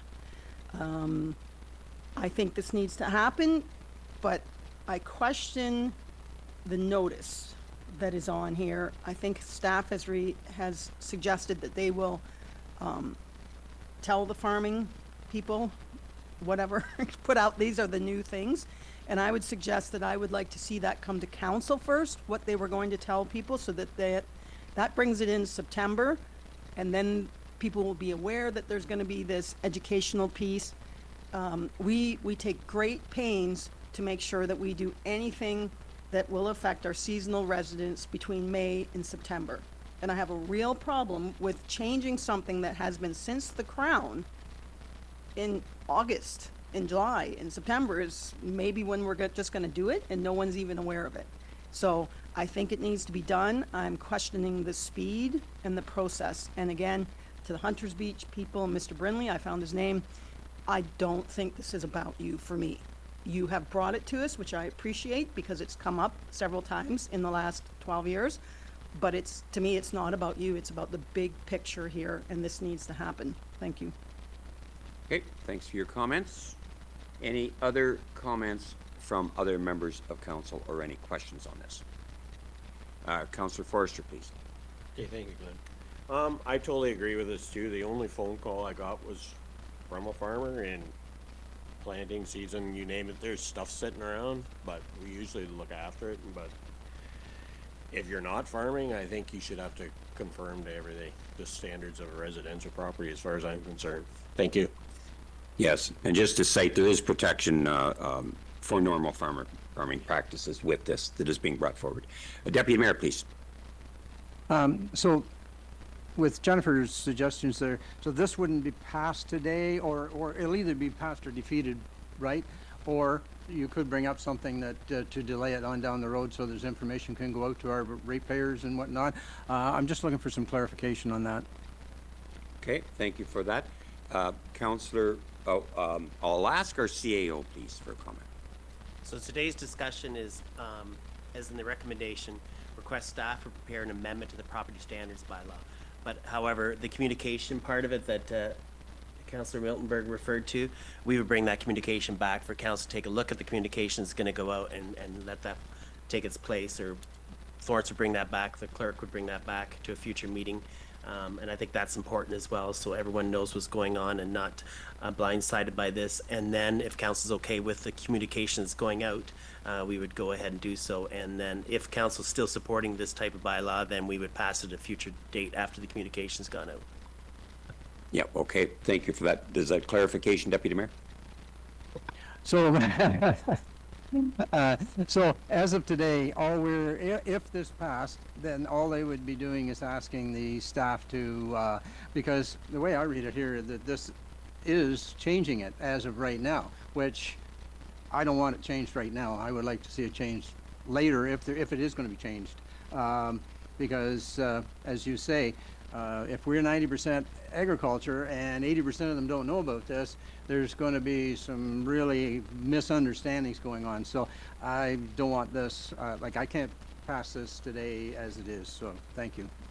Okay, and I'm going to ask for clarification from our CAO on process, please. Yeah, we are not passing this today because we don't have the bylaw ahead of you. We have a draft bylaw, but it's a stamped draft. We have no intention of passing this today. The intent today is, and I'll repeat what I said earlier, we're going to support this. If council wants to support it, we'll have a show of hands and we'll bring it forward to a future meeting. However, before we bring the bylaw to a future meeting, we'd provide you with the communication that we're going to send out to those folks as indicated in Florence's report. Right. Okay. So if we're in support of this, then it would come back to a future meeting. Any additional questions or comments? Councillor Miltenberg, please, and then Councillor Snowblad. The reason I just want to make it clear is because I have been a farmer since 1984, and I really think this is a good idea. But having said that, the Farm Food Protection Act, it's a provincial law designed to protect normal farm practices. This is the first I've ever heard of it. We farmers don't know what that means. We don't know what the province thinks is a normal farm practice. I would like to see what that actually means before I say, it is a good idea. You know, is it far-reaching enough? Is it too? You know, I think it's a great idea in theory, but I have no idea what it means. So that's why I'm uncomfortable with it. I don't know what they consider a normal farm practice. And I've never heard of this, even though I've been in the industry for 40 years, so I would want to look at it. That's my hesitation. Okay, thank you. Councillor Snowblad, please. I just wondered if we needed a motion to support this in principle, that the recommendation of staff, and that with the intention of having it come back for amendments to the bylaw at a future date. And Yeah. I'd be willing to make that motion if that is required. Thank you for that. I'm going to defer to our CEO, please. Yeah, I think for today's purposes, I don't think we need a motion. I would like to see a show of hands if you're support of it, and then staff will bring back the communication that we plan on doing, and anything else that council wants that might be missing today. Yeah, and so that will come back to council before for our consideration. Again, however, staff needs direction as to whether we are in favor of this or not. Councillor Hickey, you had your hand up. Thank you. Last month I voted no to bring this back, and I'm going to vote no again today. I'm hearing the words normal farming practices. Well, normal to one might not be normal to the other. It's people's homes, it's their livelihood, it's what they are, and it's different pride levels. If someone's happy with the way they're farming and it's the level they're at, there's the old saying, if some people didn't have bad luck, they wouldn't have any luck at all. Some people don't have the fortunes of the income of the family members with them to support, to keep their farm maybe as clean as the neighbor's place. But I see this request coming in as another avenue in a long dispute between property owners in a specific area. I don't think it came forward as a property standards across the area, and for that reason, I'll be voting no. Thank you. Okay, thank you very much for your comments. I will, okay, Councillor Miltenberg, please. I'm not going to speak to that. I just wanted to add something. That I would like to see this come back with a copy of the, whatever that act is, which I don't know what it is. So that rather than saying, no, I don't want to look at it, at least look at it and then make a decision. But I can't make a decision without knowing what that, what they consider a normal farm practice is. And while it may not have come forward in the usual standard, I think our CAO said last meeting, people quit coming forward because the answer was always no. And I think it bears at least looking at. I'm not saying I support it because I don't know what they're saying is a normal farm practice, but I think we need to look at it. Yeah, I concur with that, and I'm going to ask for a show of hands if council is in support of this coming, requesting our staff to bring this back to a future meeting, including the Normal Farm Practices Protection Act. Is any further questions or comments? If not, is council in support of this? And I'll ask for a show of hands, please. Opposed? And that is supported by the majority of council. Is staff clear on this direction? So staff's gonna bring back a report to the future meeting, a copy of the FFPPA, and if we can find what the normal farm practice definition is, and bring that back. And I won't bring any draft communication, because council hasn't decided whether they're proceeding with this or not. Is that what I understand? That's the agreement of council. Okay, thank you very much. Okay, thank you very much for this.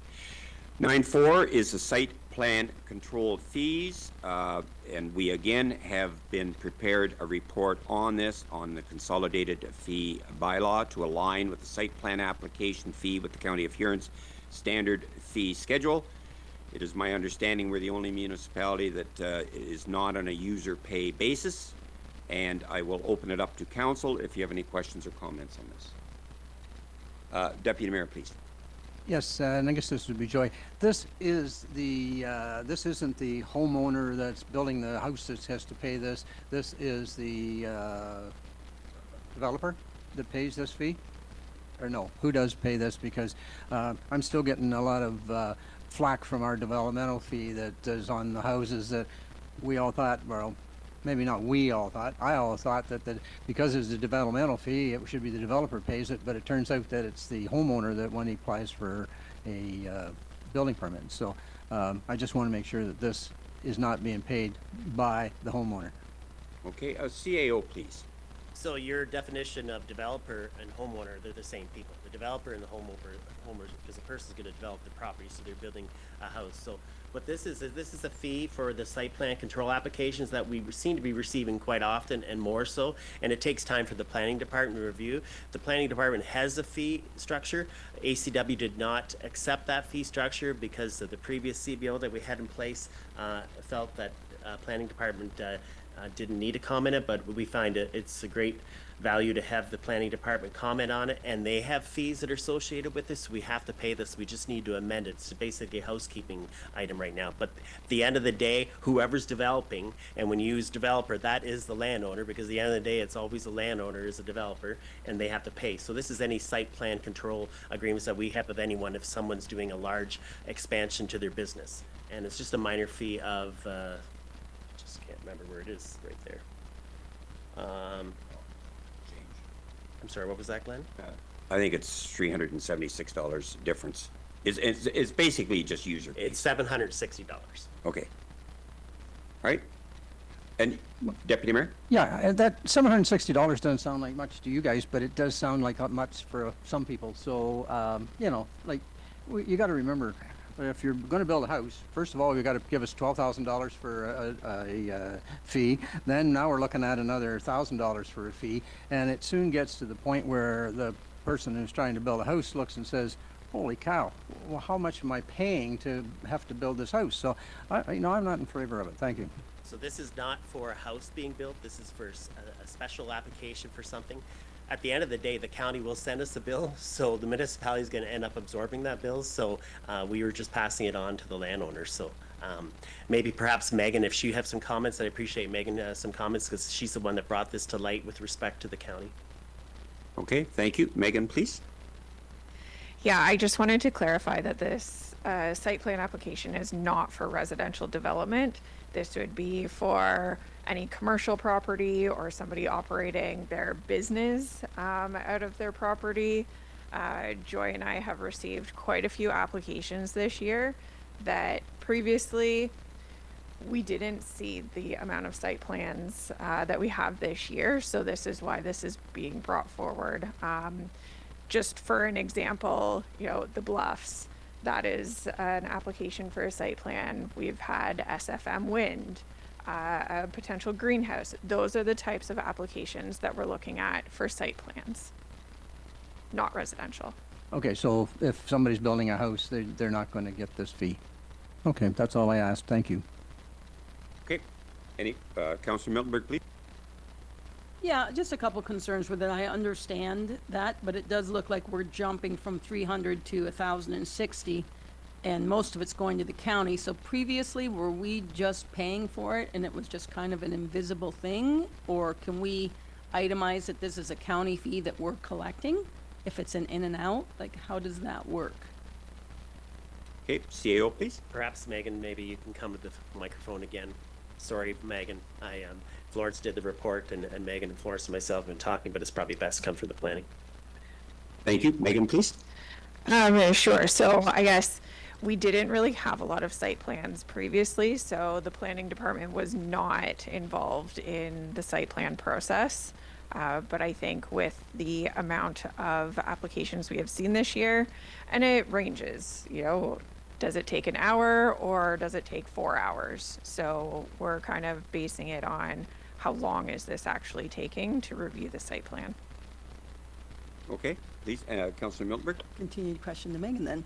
I think I read it, but a lot has happened today. This is consistent with other municipalities charge this and you collect it, or how does that work? Thanks for the question. Megan, please. Yes, it is. So the county did approve these fees at the start of 2025. Our other municipalities are charging that fee. And final question Yes, then. please. Is it itemized separately so it's clear that we aren't charging them that, you are? Thanks for the question. Megan. I'm not sure how it's itemized in the bylaw, but maybe the CAO can verify that. I'm sure there'll be something referencing it, a county administration fee or however it is. Don't recall at the top of my head. As long as that's referenced, I have no problem with this. Right. Okay. Any further questions? Councillor Snowden, please. Thank you. I guess my concern is, first of all, I'm not totally in disagreement with this, but my concern is that there's no data showing us like how much is ACW Township sort of absorbing the cost of all this. Without that data, without any kind of specifics on that, it's kind of hard for me to justify approving this. You say sometimes it's 1 hour, sometimes it's 4 hours. How many applications are there? How many applications last year, the year before, this year? Comparatively, how much are we, I guess, in quotation marks, losing as the township? I just don't feel that there's enough information here. It appears to me, and I could be wrong, that Florence, our clerk Florence, has authored this report, and she's not here to give us more information on it. Not that you're not providing us the information, but you didn't author the report either. So I don't know if we should think about deferring this until we can have some more answers. Okay, CAO, please. So between Megan and myself, we can answer all those questions. The county has done a thorough review of the fees, and this is a county fee. This is not a township fee. This is a county fee, and so they did their own research to come up with the 760. It's not the township's fee; it's the county fee. On the second point, and before I lose it, I have to think more. The second point is that Megan, you can correct me if I'm wrong. If she finds an application that we receive for a site plan only takes her half an hour, she will not submit that as an employee of the county of Huron to her senior supervisor saying they need to pay that fee. Like if she only puts an hour in, she probably won't put it, but if she's putting 4 hours in, they will be responsible for the fee. Is that correct, Megan? Megan, please. That's correct. If it's a very simple site plan, it's very likely not that I'm going to be saying you need to pay this fee. It's the bigger ones, the bluffs. We have Camp Kittentail. These ones take a bit more time, resources, back and forth between Joy and I and the applicant. So those larger ones are the ones that will be subject to the fee, not the ones that take me half an hour to say, yep, they're good. Okay, good to that. A follow-up, Councillor Snowden. I understand that, but that's subjective. How much time? Is an hour not enough time, or is anything an hour and under? You're not going to charge and you say that it goes to the county, but so far, it's my understanding, we're absorbing that at this point. Is that correct? CAO, please just confirm. Megan, please. So previously, we didn't have very many applications, so there was no absorption of the fee. There was maybe one previously, two, a handful, over, quite a number of years. And in the last year, I can think off the top of my head, Joy and I have had 6 applications that have come in. So it is significant. Over the last 10 years, there was maybe 2, and in the last year, we've had 6.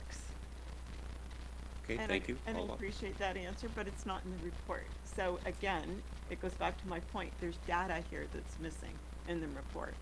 I retract my request for deferral, but I just feel that there was some data here that we probably need in order to make a responsible decision. Okay, thank you for that. And it is correct that we are the only municipality in Huron County that has not approved this to date. Is that correct or incorrect? That is correct. Thank you. Okay, Councillor Miltenberg, please.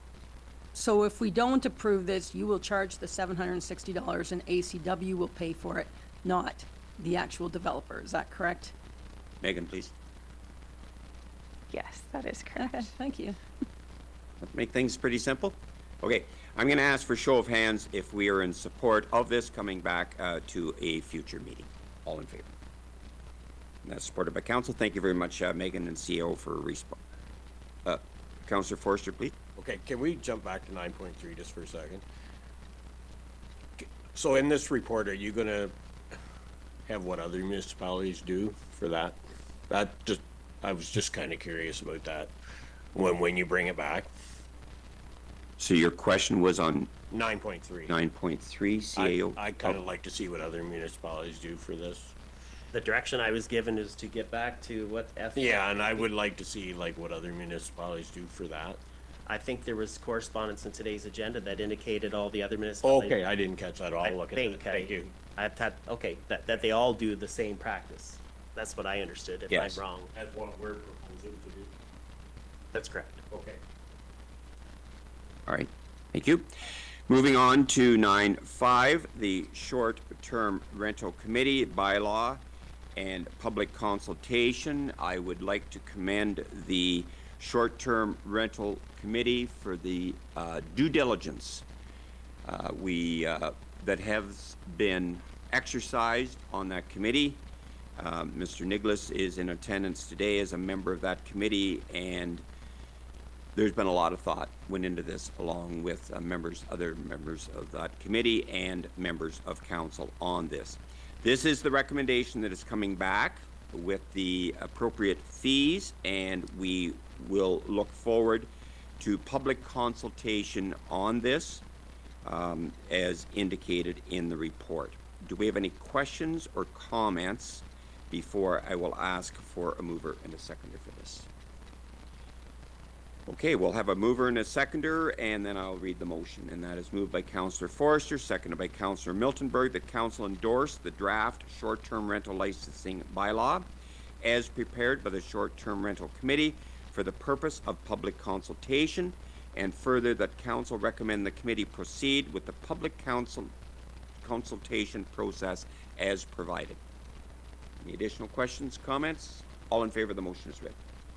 And that is carried, and thank you very much to Council for that, and to all members of the committee for the deep work that has been done on this.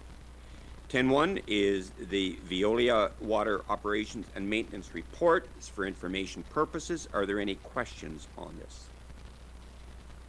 Seeing none, the Drainage Department has nothing today. Public Works Activity Report has been provided by our Public Works Superintendent, Thomas McCarthy. It is for information purposes. Do we have any questions of Tom on this? And if not, thank you very much, Tom, and to yourself and your staff. 12.2 is a full-time equipment operator / laborer appointment, and that would be considered in Section 18 as a bylaw. And I will ask if Council is in support of this, and we'll consider it in Section 18 as bylaw. Show of hands, please. And that's supported by Council. Thank you. Councillor Snoblin has requested a speed limit reduction request for county roads, and I will now call on Councillor Snoblin for some comments at this time. Thank you very much. At our last meeting in July, there was an application that brought attention to the intersection at County Road 25, Blythe Road, and Highway 21, and the speed limit that is associated with that area.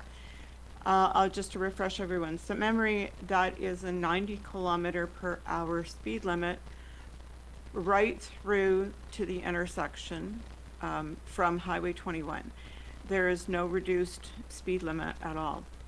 I have counted the number of driveways, which is approximately 1 kilometer east of 21, and there are approximately 10 driveways in that 1 kilometer stretch at 90 kilometers per hour. I also took recognition of the rumble strips, which probably doesn't have a lot to do with what I'm proposing, but it is interesting to note that the rumble strips have worn down to the point where they don't make any vibration. They make a very reduced sound comparatively to other rumble strips. I know too with rumble strips that neighbors often complain of the noise, so I do understand that there possibly is a reason why those rumble strips aren't as loud and vibrating as maybe other intersections. I would like Council to support my recommendation that we ask the county, specifically the Director of Operations and the Huron County Engineer, to conduct a traffic study for proposed speed reduction on that stretch of roadway. I feel that it is dangerous, particularly with the number of driveways. In addition to the large amount of driveways in that short distance, there's also a business on the corner. I know it's only open on the weekends and usually quite seasonally, but at this time of year, particularly when traffic is high due to tourists and just normal summer traffic, that business can have about 12, at any time, 12 cars parked along the shoulder of the road, as well as in a very small parking lot that they own, which would accommodate probably at most 4 to 5 cars. I think that that in itself makes that intersection quite dangerous, and I'm not certain that the county is recognizing the potential danger that the speed limit at that intersection has and could potentially cause serious accidents to happen in the future. I think it's prudent on council to make the county aware of this, and as I do have another intersection I'd like to talk about, but I guess, Mr. Mayor, I would like to know if council would support my recommendation that we bring this to the attention of Huron County. Okay, would you be, okay, I will open it up for discussion, and that would be first from Deputy Mayor Vanstone, and then Councillor Hickey. Yes, thank you, Mr. Mayor, and I'd like to support this because I have a niece that lives there, and when it's 90 that far, I've seen trucks come down that road not realizing that they're coming to an intersection. So all of a sudden the Jake brake comes on and the brakes come on, and there is a potential there. So it would be nice to see that they see the sign way back that it's slowing down to 70, so they understand there's something ahead that, you know, they can do. So I think it's a very good thing that Anita's done, and I would support it 100%. Okay, thank you. Councillor Hickey, please. Thank you.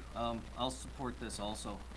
I know a year or two ago, I forget when it was, the county went through the areas and going into up County Road 1 in the Lucknow, they reduced it way back, the four ways into Auburn, Blythe. They went around the whole area and they reduced speed limits from 90 to 70 and 70 to 50. So I think this is an obvious one to be done by the county, and I'll support it. Thank you. Okay, thank you. Councillor Snowblom, would you prepare to make that motion? Yes, Mr. Mayor, I wrote to both the CAO and our clerk this morning with a proposed motion, and always offering that if there's further wordsmithing that, you know, feel free.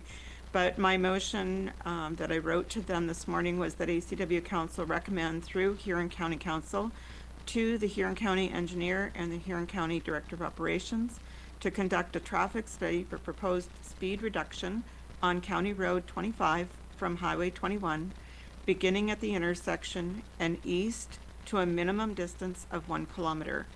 Further, the recommendation should include the upgrading of rumble strips at that location. Okay, do I have a seconder for that motion?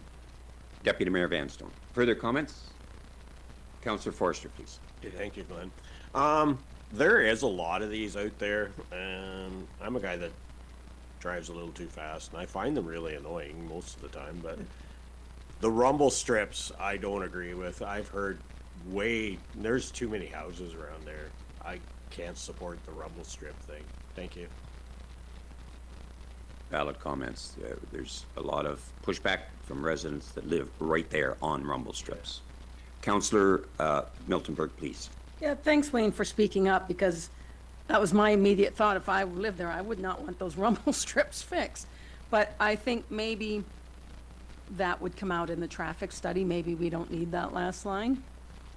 And they would decide, because I'm sure there's standards, or there should be. Councillor Snowblin, please. I don't disagree with you on the rumble strips. However, I have seen where rumble strips are placed like a kilometer further out away from the houses as well. So a kilometer east of that intersection begins a lot of the farm operations, less driveways, less houses. It's possible, or perhaps we could ask the recommendation that the rumble strips still be there, but pushed back maybe a kilometer east of the intersection rather than just at the approach to the intersection. Okay, thank you for that. Councillor Miltenberg, please. Yeah, I like that, but it reads they should include the upgrading of the rumble strips at that location, which is, I think, maybe you could take the rumble strips out, and our councilors who go to county council could say, what about the rumble strips if it has to be passed there? Or would that not come out in a traffic study? I hate to micromanage to the degree where I'm telling where and how to put rumble strips, and what we want is a safe intersection that's slower, and whatever the best practices of the day are, maybe rumble strips are out. I have no idea. Okay, Councillor Snowblin, please. Then I'm going to edit that portion of the motion with the, I guess, the hope that our representatives at county council would bring that up at some point. Okay, I'm going to call on our public works. Tom, do you have any comments on rumble strips as far as what the common practice is, that sort of thing, as far as positioning, please?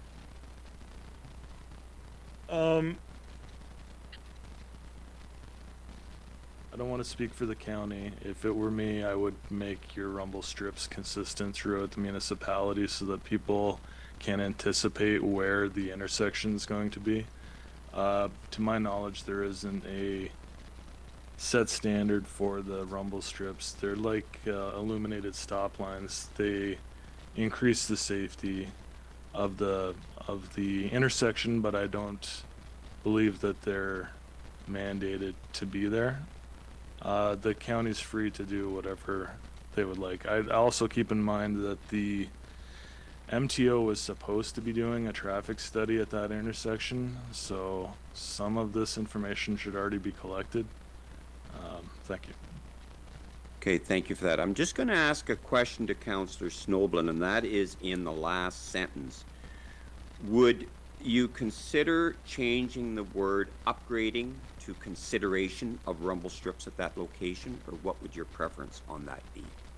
I would consider that, so long as yourself and Deputy Mayor at County Council representing ACW Council will ensure that the intention is brought forward.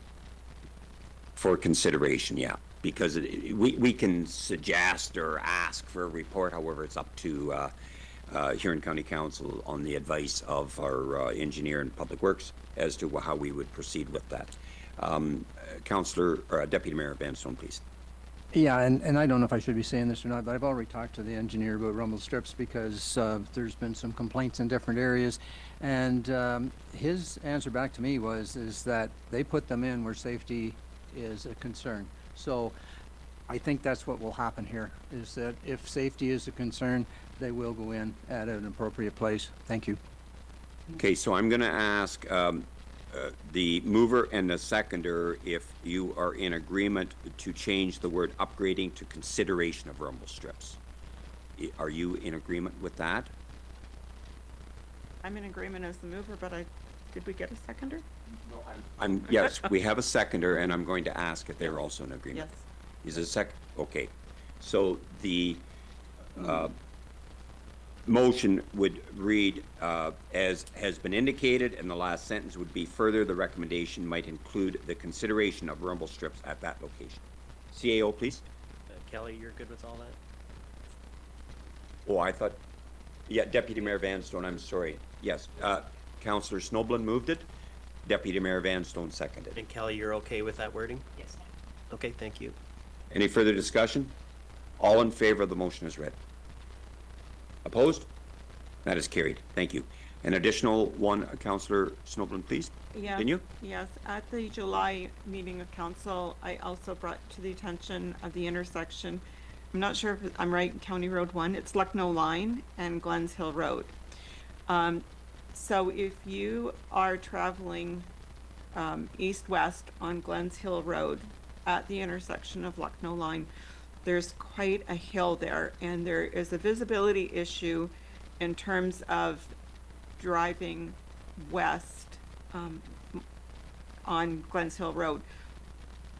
There is an issue driving east as well, but I would say driving west is probably a very dangerous intersection to cross.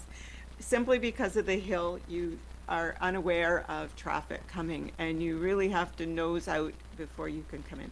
That is a truck route, so oftentimes there are large transport trucks, trying to make it up the hill. That's probably your only salvation, is that they're working hard to get up the hill. As far as the speed reduction, I suspect that the county would, possibly not consider that, because going through Dungannon and going north through Dungannon, they recently reduced the speed limit, or kept the speed limit at 70 for quite a distance outside of Dungannon, likely due to some concerns from the neighbors there, I guess. I'm not really sure. But I guess at the very least, I would like to see some type of visibility study done on that intersection, possibly with the intention of installing one of those hidden intersection signs, possibly, lighting up or so that anyone that's proceeding north, or particularly north on Lucknow Line, would have clear indication that there is a hidden intersection there. So I'm not certain, I do have a proposed wording for that motion, but I'd be open to hearing what other council members have to say. Okay, thank you. Councillor Miltenberg, please. I concur with the intersection east-west. It's not good either way, and I would say in winter it's treacherous, absolutely treacherous, because there are those huge snowbanks. Or at least there were this year. It was terrible. But I'm not sure that we need a traffic visibility study. Any marginally intelligent person can drive and go, oh my God, there's a road here. Like, I think, can't we just say, put up some signs, or, you know, whatever. I think hidden intersection signs are cheaper than doing a traffic visibility study, but I think that needs to be looked at, and maybe in the winter we try to look at what to do, particularly heading east. There's a huge snowbank on the west side, so we just don't drive that way in the winter, but some people have to. But yeah, I would second whatever the motion is. I'm just not sure that we actually need a study, because that could take a long time. Just put a sign up, for heaven's sakes. Okay, thank you. Councillor Snowden, please. I agree that the shortest distance between point A and point B is a straight line, but I suspect that the county wouldn't do something like that without doing some kind of a study on it first. So in my suspicion, the county would probably get to point B by going in a different direction to point C before they get to point B. So my motion would read that ACW Council recommend through the Huron County Council to the Huron County Engineer and the Huron County Director of Operations to conduct a traffic visibility study at the intersection of Lucknow Line and Glens Hill Road. Okay, thank you. We have a motion. Do we have a seconder for that motion? And that is Councillor Hickey. Question, Councillor Miltenberg, please, or comment. Yeah, I, all those letters aside, which got lost, I'm not that good at the alphabet, I had this same issue with the county a couple years ago about the speed limit in front of Brookside, and they said, no, we'll do a study and then we'll slow it down. And I said, no, you won't. It's dangerous now. You want to study them all, you go ahead, but you need to put a sign up. And it moved a lot faster there because, yeah, I said, come out and look at it and tell me you need a study. And they didn't, actually. But it did take about 6 weeks because county council has to do whatever they have to do to change speed limits or whatever. So I would suggest the wording would be, rather than conduct a traffic visibility study, because they might say no, say address the situation or whatever, right? Like, I don't want them saying no to a study because a study sounds expensive. What I want them to do is fix it, right? So I don't know. Bill, you're on council. Maybe I shouldn't ask that. Is that, Mr. Mayor, is that something they'd say no to? Or can a traffic visibility study be somebody driving going, holy, and there, I studied? Like, what does that actually mean? Deputy Mayor, would you care to comment? And I'll make a comment. Yeah, sure. Well, the biggest thing is to ask them to look at it, okay? Whether we ask them for a study or what we ask them for, it is a bad place, and there's already been one accident there. Tommy Crawford, or not Tommy Crawford, Tommy, the junk man anyways in town, got hit there. And it is bad. So we need to ask them to look at it. So whether they do a study or what, I think just looking at it will tell them that, yeah, there's something we need to do. So yeah, the process would be that the county engineer would consider that public works superintendent on a study. Councillor Hickey, please. Can it just be as simple as saying, can they conduct a review of the intersection? Because staff will have a report or a study or whatever. It'll come through county council at that time. So just ask them to review that intersection. Okay, Councillor Snoblin, your comment on that suggestion, please. I'd be willing to adopt that wording. So the sentence would read to conduct a traffic review study at the intersection of Lucknow Line and Glens Hill Road. That would be your intent?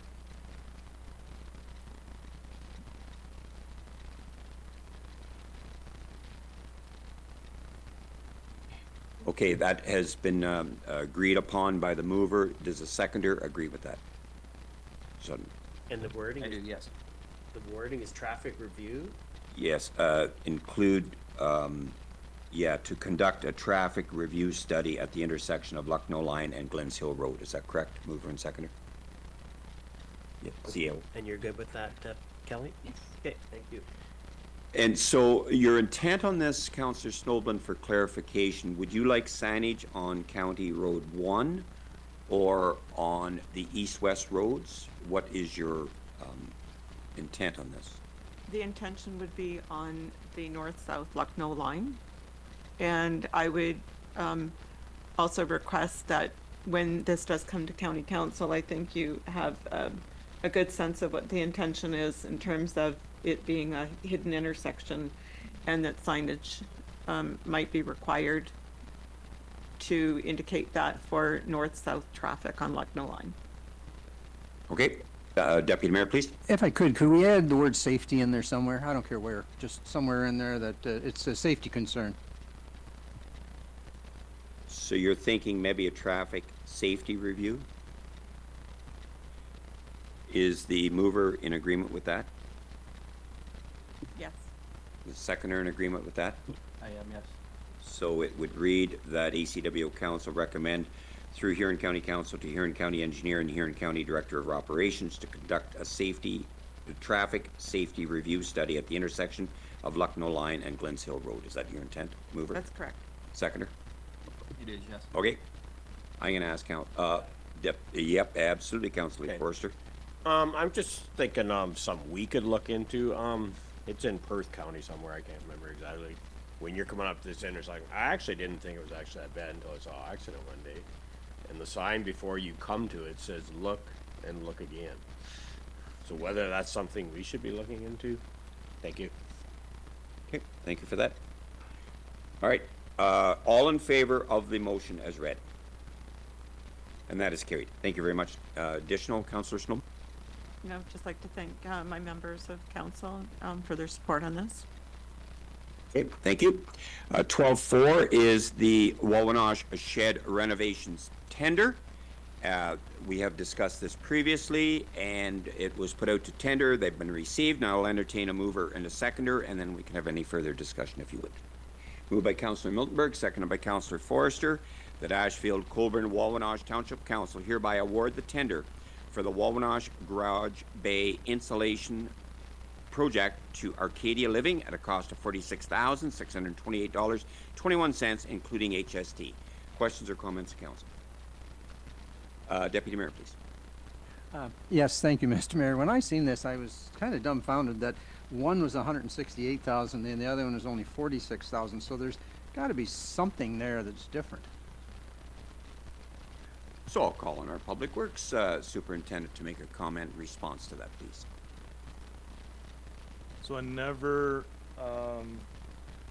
want to speculate on why people bid the way they do, but I would note that the other company is coming from Waterloo, and I did note that in the bid there was 2 items that were significantly higher than the other bid,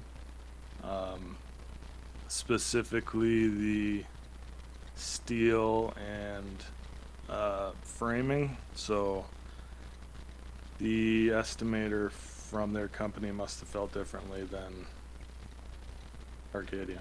Okay, thank you, Deputy Mayor. Yeah, thank you, Mr. Mayor. And again, it just makes me nervous that, because I've seen this happen before, especially in municipalities, that they come in at 46,000 when the other one's 168,000.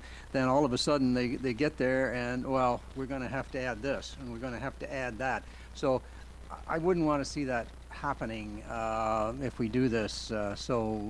Just, you know, I guess I'm looking for you that if they do come in and say that, are you going to just say, well, no, you've bid it at 46,000, that's what you're getting paid? Thanks for the question. Tom, please. Right, so just keeping with the report, this company has done the renovations for the garage offices, the bathroom over in Scion Park, and the gazebo in Dungannon, and has successfully completed those projects on budget. I would anticipate that they took the same care in this estimate that they took in the other estimates. The prices they have are the prices they've quoted. If I am going to have to get some electrical work done that's going to be outside of the scope that's written in the report. I anticipate being under budget on this project. If there is an issue going forward, a report will be brought back. That's fair. You're good with that, Deputy Mayor? Okay. We have a motion that has been moved and seconded. You're good with that, Kelly? All in favor of the motion is read to accept this tender, and that is carried by council. Thank you. 12.5 is the Market and Sydenham Street improvements. We have received the report from our Public Works, and I am going to ask for a show of hands if council is in support of this. Do we have any questions or comments prior to doing that? And if not, I'm going to ask for a show of hands if council is in agreement to proceed for consideration of this in section 18 as a bylaw. Opposed? And that is carried. Thank you. We have had a request to defer item 12.6 until there can be future discussions, and I am going to ask if council is in agreement with doing this. Show of hands, please. Opposed? And that is carried. Thank you. Yep. CAO, please. We can defer, but what's the direction from council to defer? Are we just deferring it to talk about it the next meeting, or no? Further direction? Yeah, the discussion or the comment that I understood earlier was that there would like to be a discussion. Mr. Sealing had made a comment at open forum that he would prefer this be deferred, and further discussion with ACW staff, specifically Public Works Superintendent, of course yourself as CAO, and I would be included in that meeting if you would like. However, to resolve this issue, because there's a variety of things to consider. So that would be the direction. Councillor Miltenberg, please. Yeah, so in that staff report, I would be more comfortable closing the road if someone, I mean, this is an association, so they must have somebody that talks, Mr. Sealy or whatever his name is, Ken Sealing. Yeah, said these were the issues that he brought up in open forum. This is how they've been addressed, and if there's any ones that are outstanding, this will be the effect. You know, so we know what we're affecting if we decide to do this. Yeah, we would like further discussion on this with Mr. Sealing and our staff on this. Councillor Snowblum, please. I know that we can all just take a drive down there and take a look at it too, but I think the staff report should include some drawings of, you know, where the roads are, parking, and all of the mapping of some sort. Okay. Staff have noted this. Any further questions or comments? And I'm going to ask again, I haven't had a show of hands in a second. I'm going to ask again for a show of hands for deferral on this with staff having further conversations. And that is supported by council. Thank you. Okay. Council committee reports. Do any members of council have any committee reports that they would like to share at this time? I will go first to Councillor Hickey and then Councillor Snowden, please. Thank you. It's not a committee report, just a community event. I'd like to report that I went to this past weekend, the Dungannon Fair. They brought back the antique tractor pull to go along with the baby show, the frog jumping, and all that events going on. They had the wing night and arm wrestling Saturday night, sorry. But then the antique tractor pull was started at 12 noon and it went till 7 p.m. It was 7 hours of pulling, and it kind of reminded you of the old days back in the Dungannon Fair when that was a huge part of it. So I'd like to acknowledge the Agricultural Society and everybody involved for the fair this weekend. I think it was an excellent step forward. Thank you. Thank you for that, and I would like to echo that and congratulate all involved, all the volunteers, to see the resurgence of the Dungannon Fair. I agree. Thank you for that. Councillor Snowblum, please. Thank you very much. At the last council meeting, July 15th, I mentioned that the following day, our Community Safety and Wellbeing Committee, which I co-chair with Mark Anderson from Central Huron, we're hosting a meeting with Minister Thompson, Minister of Rural Affairs, in terms of finding funding to support the administrative arm of the Community Safety and Wellbeing Committee. The meeting was well attended. I didn't take a head count, but I would guess there was probably between 30 and 35 people from different agencies and representatives from different organizations, as well as other members of public sector services. And Minister Thompson was very attentive and was very interested in our request to have her reach out to the, is that the Minister of, the Solicitor General, I guess it is, because it's through the Solicitor General that they fund different things, and that's who you ask for money. Minister Thompson also gave us some direction on other avenues to pursue with funding on this, but you will note also in our agenda today, item 16.4 is from the Township of North Huron. That is a letter requesting support to the Solicitor General in terms of funding for this mandated committee of councils in all municipalities across Ontario. I guess I would just like to report that the meeting on July 16th was highly successful. Minister Thompson was, as I said, very concerned, and she was very engaged in the discussion. She promised us 30 minutes of her time, and because it was, there is some representatives from the OPP on there, she asked if she could stay an extra 15 minutes. And tongue-in-cheek jokingly asked if the OPP could ensure that she has a clear ride to her next appointment. But anyway, she did stay very engaged. She stayed longer than she had proposed to stay, and she has committed to working and supporting community safety and well-being and providing us different avenues to pursue. But I guess when we get down to the correspondence area, Mr. Mayor, I'd like to suggest that we support the letter from the Township of North Huron with that direction. Okay, thank you for that. Councillor Miltenberg, please. Yeah, we don't traditionally have meetings during the summer. We just do phone calls, but this is from St. Helens. Their second fundraiser, which traditionally was a fish fry, is now a pork chop dinner. It's the same weekend, September 13th. Tickets are now on sale, and you can get them from Barb Snowden and probably Kathy, but Barb Snowden for sure.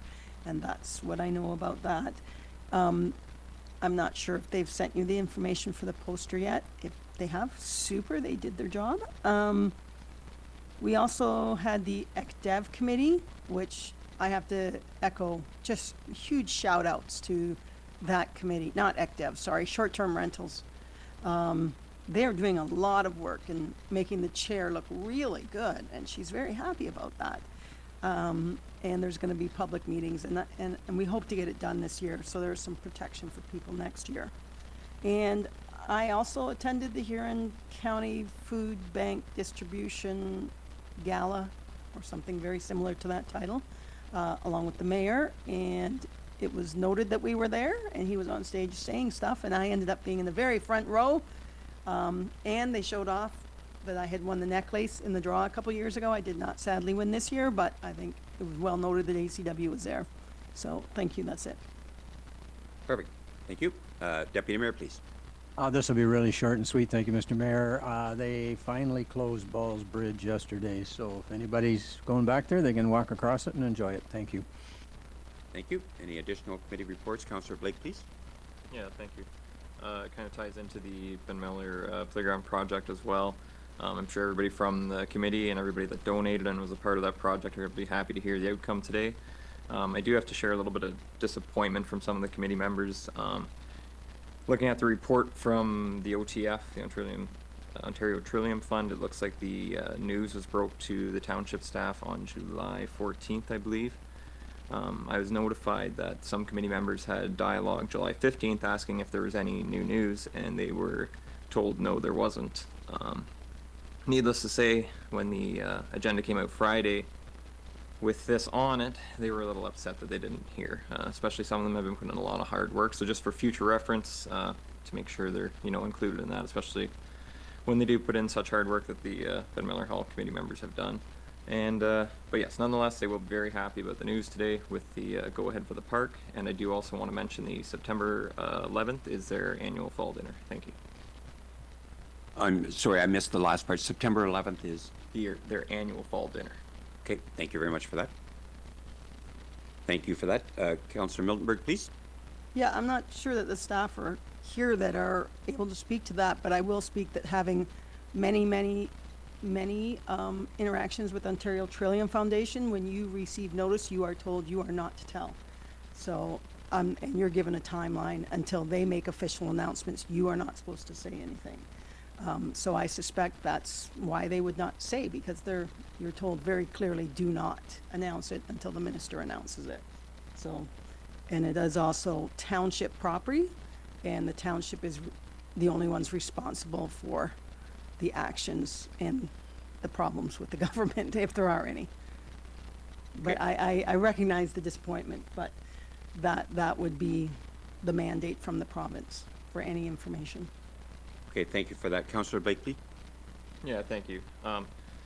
I'm just simply relaying message one, but two, if the news itself wasn't given to the committee members, at least it could have been maybe given a heads up, like, you know, word has been received, not good or bad. It will be coming back to the August meeting, just so everybody has a heads up, and that some of the committee members could have attended. Thank you. Okay, thank you for that. Anything additional?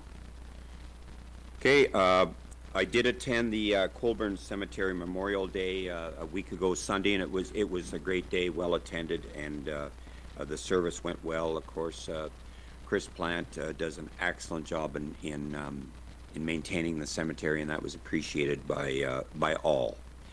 I also, as Councillor Miltenberg commented, attended the Huron County Food Bank Distribution Gala last Thursday evening, and it was extremely well attended and a tremendously worthwhile cause, and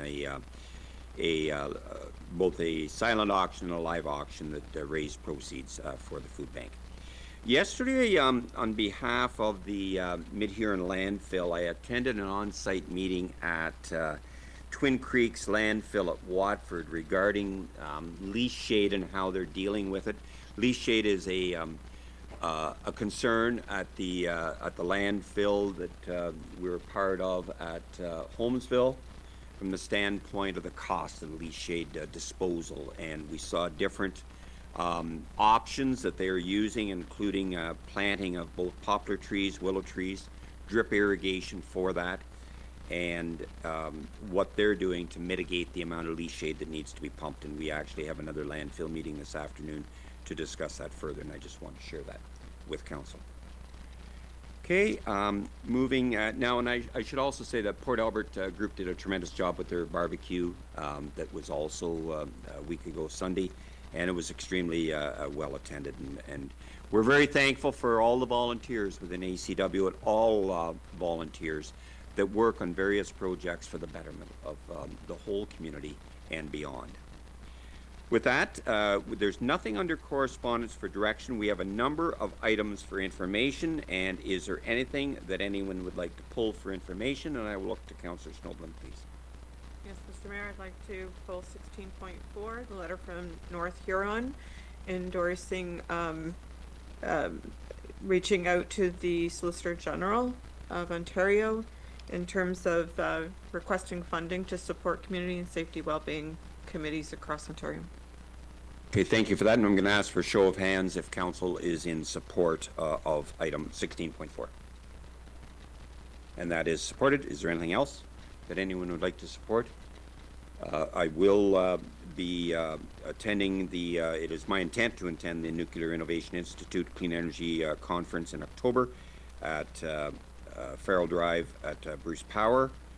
I would also note that our 16.6, the short-term rental delegation request, has been denied that we had made at AMO. We tried. Is there anything else that anyone would like to comment on? Okay, seeing none. As commented, the AMO conference is coming up next week, and Councillors Miltenberg and myself are planning to be in attendance at that. We do have a number of bylaws, and so the first would be bylaw number 18.1, and that is the 44-2025 Johnson Brothers Official Plan Amendment number 14, and I would entertain a mover and a seconder for this, please. Councillor Forrester and Blake, that leave be given to introduce bylaw number 44-2025, being a bylaw to amend the official plan for the Township of Ashfield-Colborne-Wawanosh, and that it now be read severally a first, second, and third time, and finally passed this 12th day of August 2025. All in favor of this motion? And that is carried. 18.2 is bylaw 45-2025, Johnson Brothers zoning bylaw amendment, and I will entertain a mover and a seconder for this, please. Councillor Hickey, Deputy Mayor Vanstone seconds. That leave be given to introduce bylaw number 45-2025, being a bylaw to amend the zoning bylaw 32-2008 for the Township of Ashfield-Colborne-Wawanosh, and that it now be read severally a first and second time, note please, and provisionally adopted this 12th day of August 2025. All in favor of this motion? And that is carried. 18.3 is the 46-2025 Market in Sydenham Street Improvement and Intention to Levy, and I would entertain a mover and a seconder for this, please. Councillor Miltenberg and Councillor Forrester move and second that leave be given to introduce bylaw number 46-2025, being a bylaw to authorize the construction of and provide for the estimated levying of the capital costs of the Market and Sydenham Street Improvement Project, and then now be read severally a first, second, and third time, and finally passed this 12th day of August 2025. All in favor of this motion is read. Opposed? And that is carried. Thank you. Number 18.4 is 47-2025, the appointment of the Public Works employee, and I would entertain a mover and a seconder for this, please.